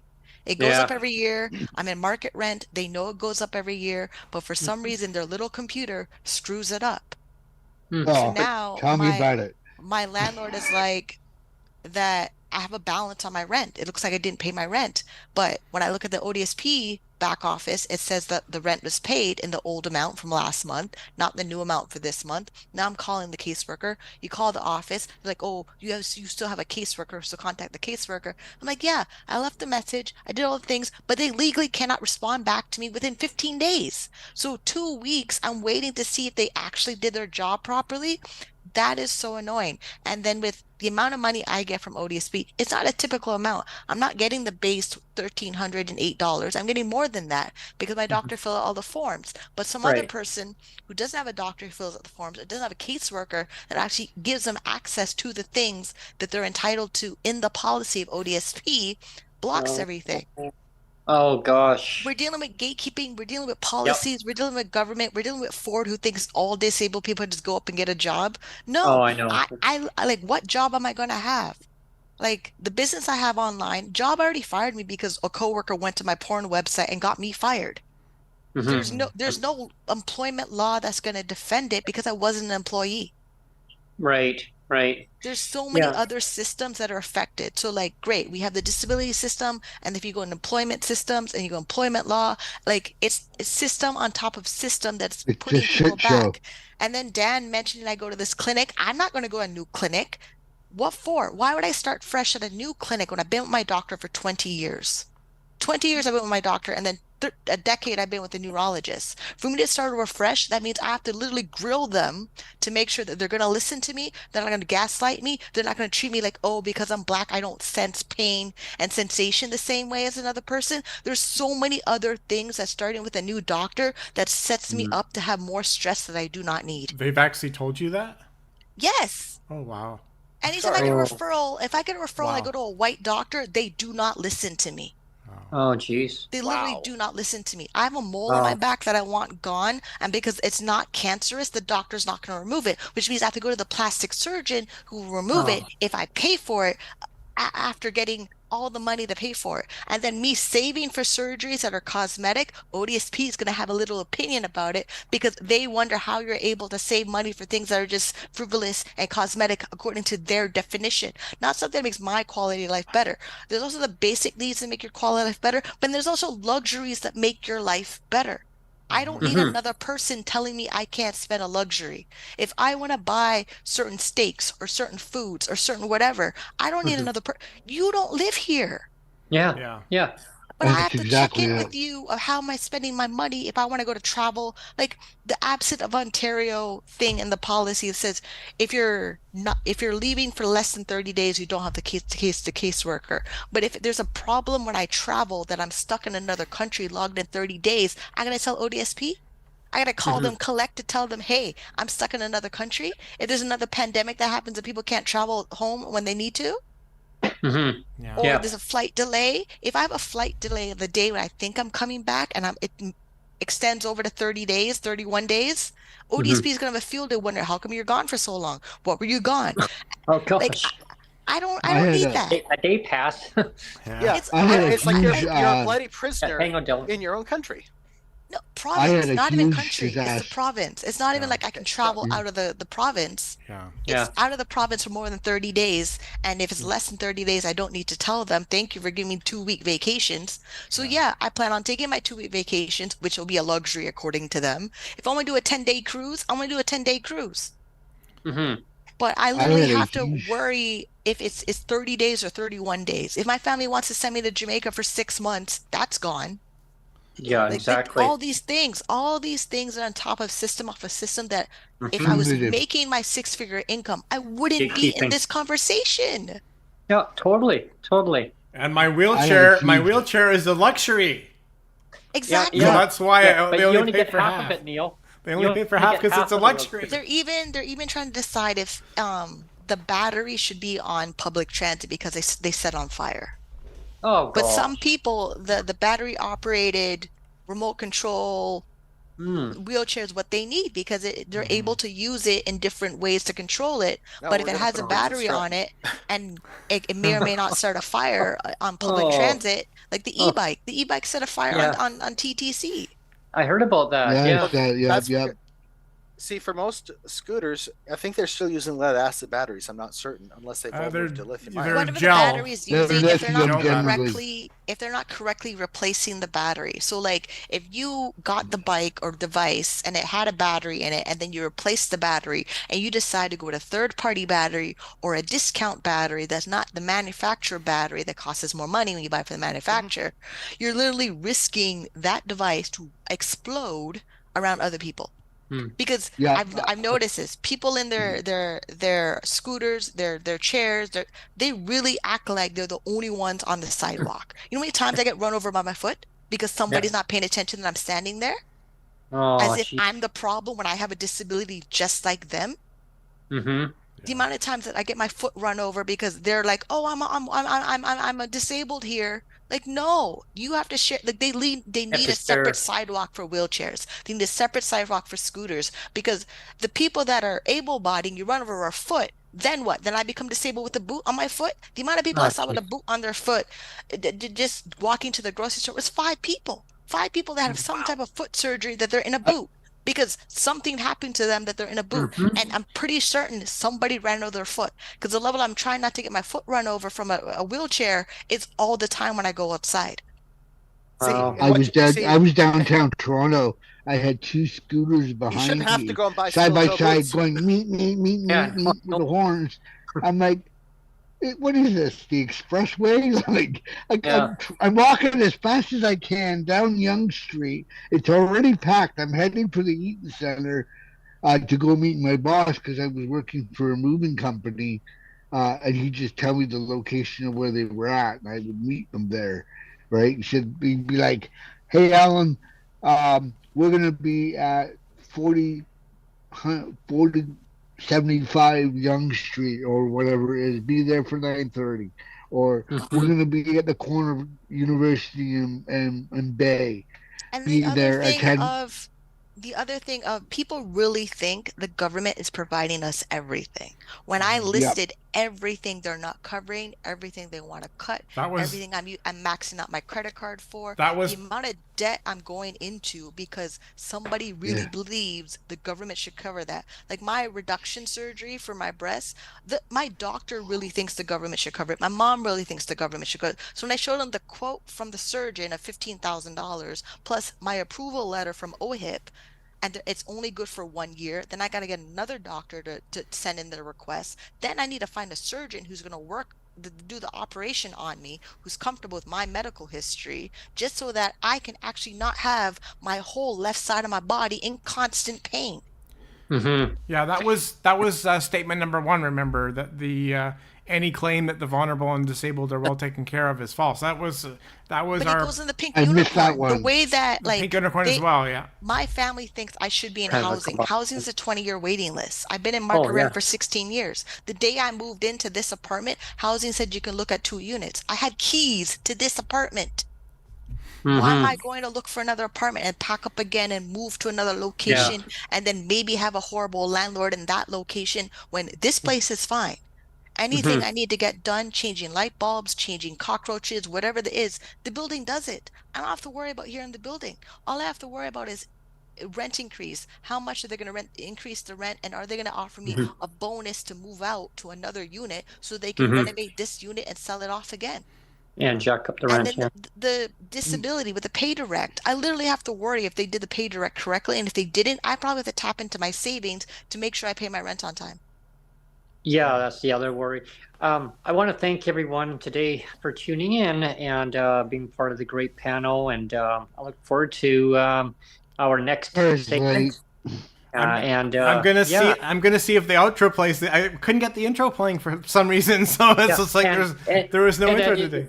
And you're probably all wondering, well, what happened? It was echoing earlier. I had my other device going for the show, and then all of a sudden I had a comment come there. It said low battery. I'm thinking, what? It was fully charged, and I was like, oh no! Oh, wow. So I got to get my phone out here, and all of a sudden it started echoing. So yeah, that's what happened there. So everybody, cross your fingers and toes, and hopefully we'll have a proper outro. We'll see. Anyway, thanks everyone for tuning in. Until our next show. Yeah. Otherwise, somebody will sing you out. Yeah.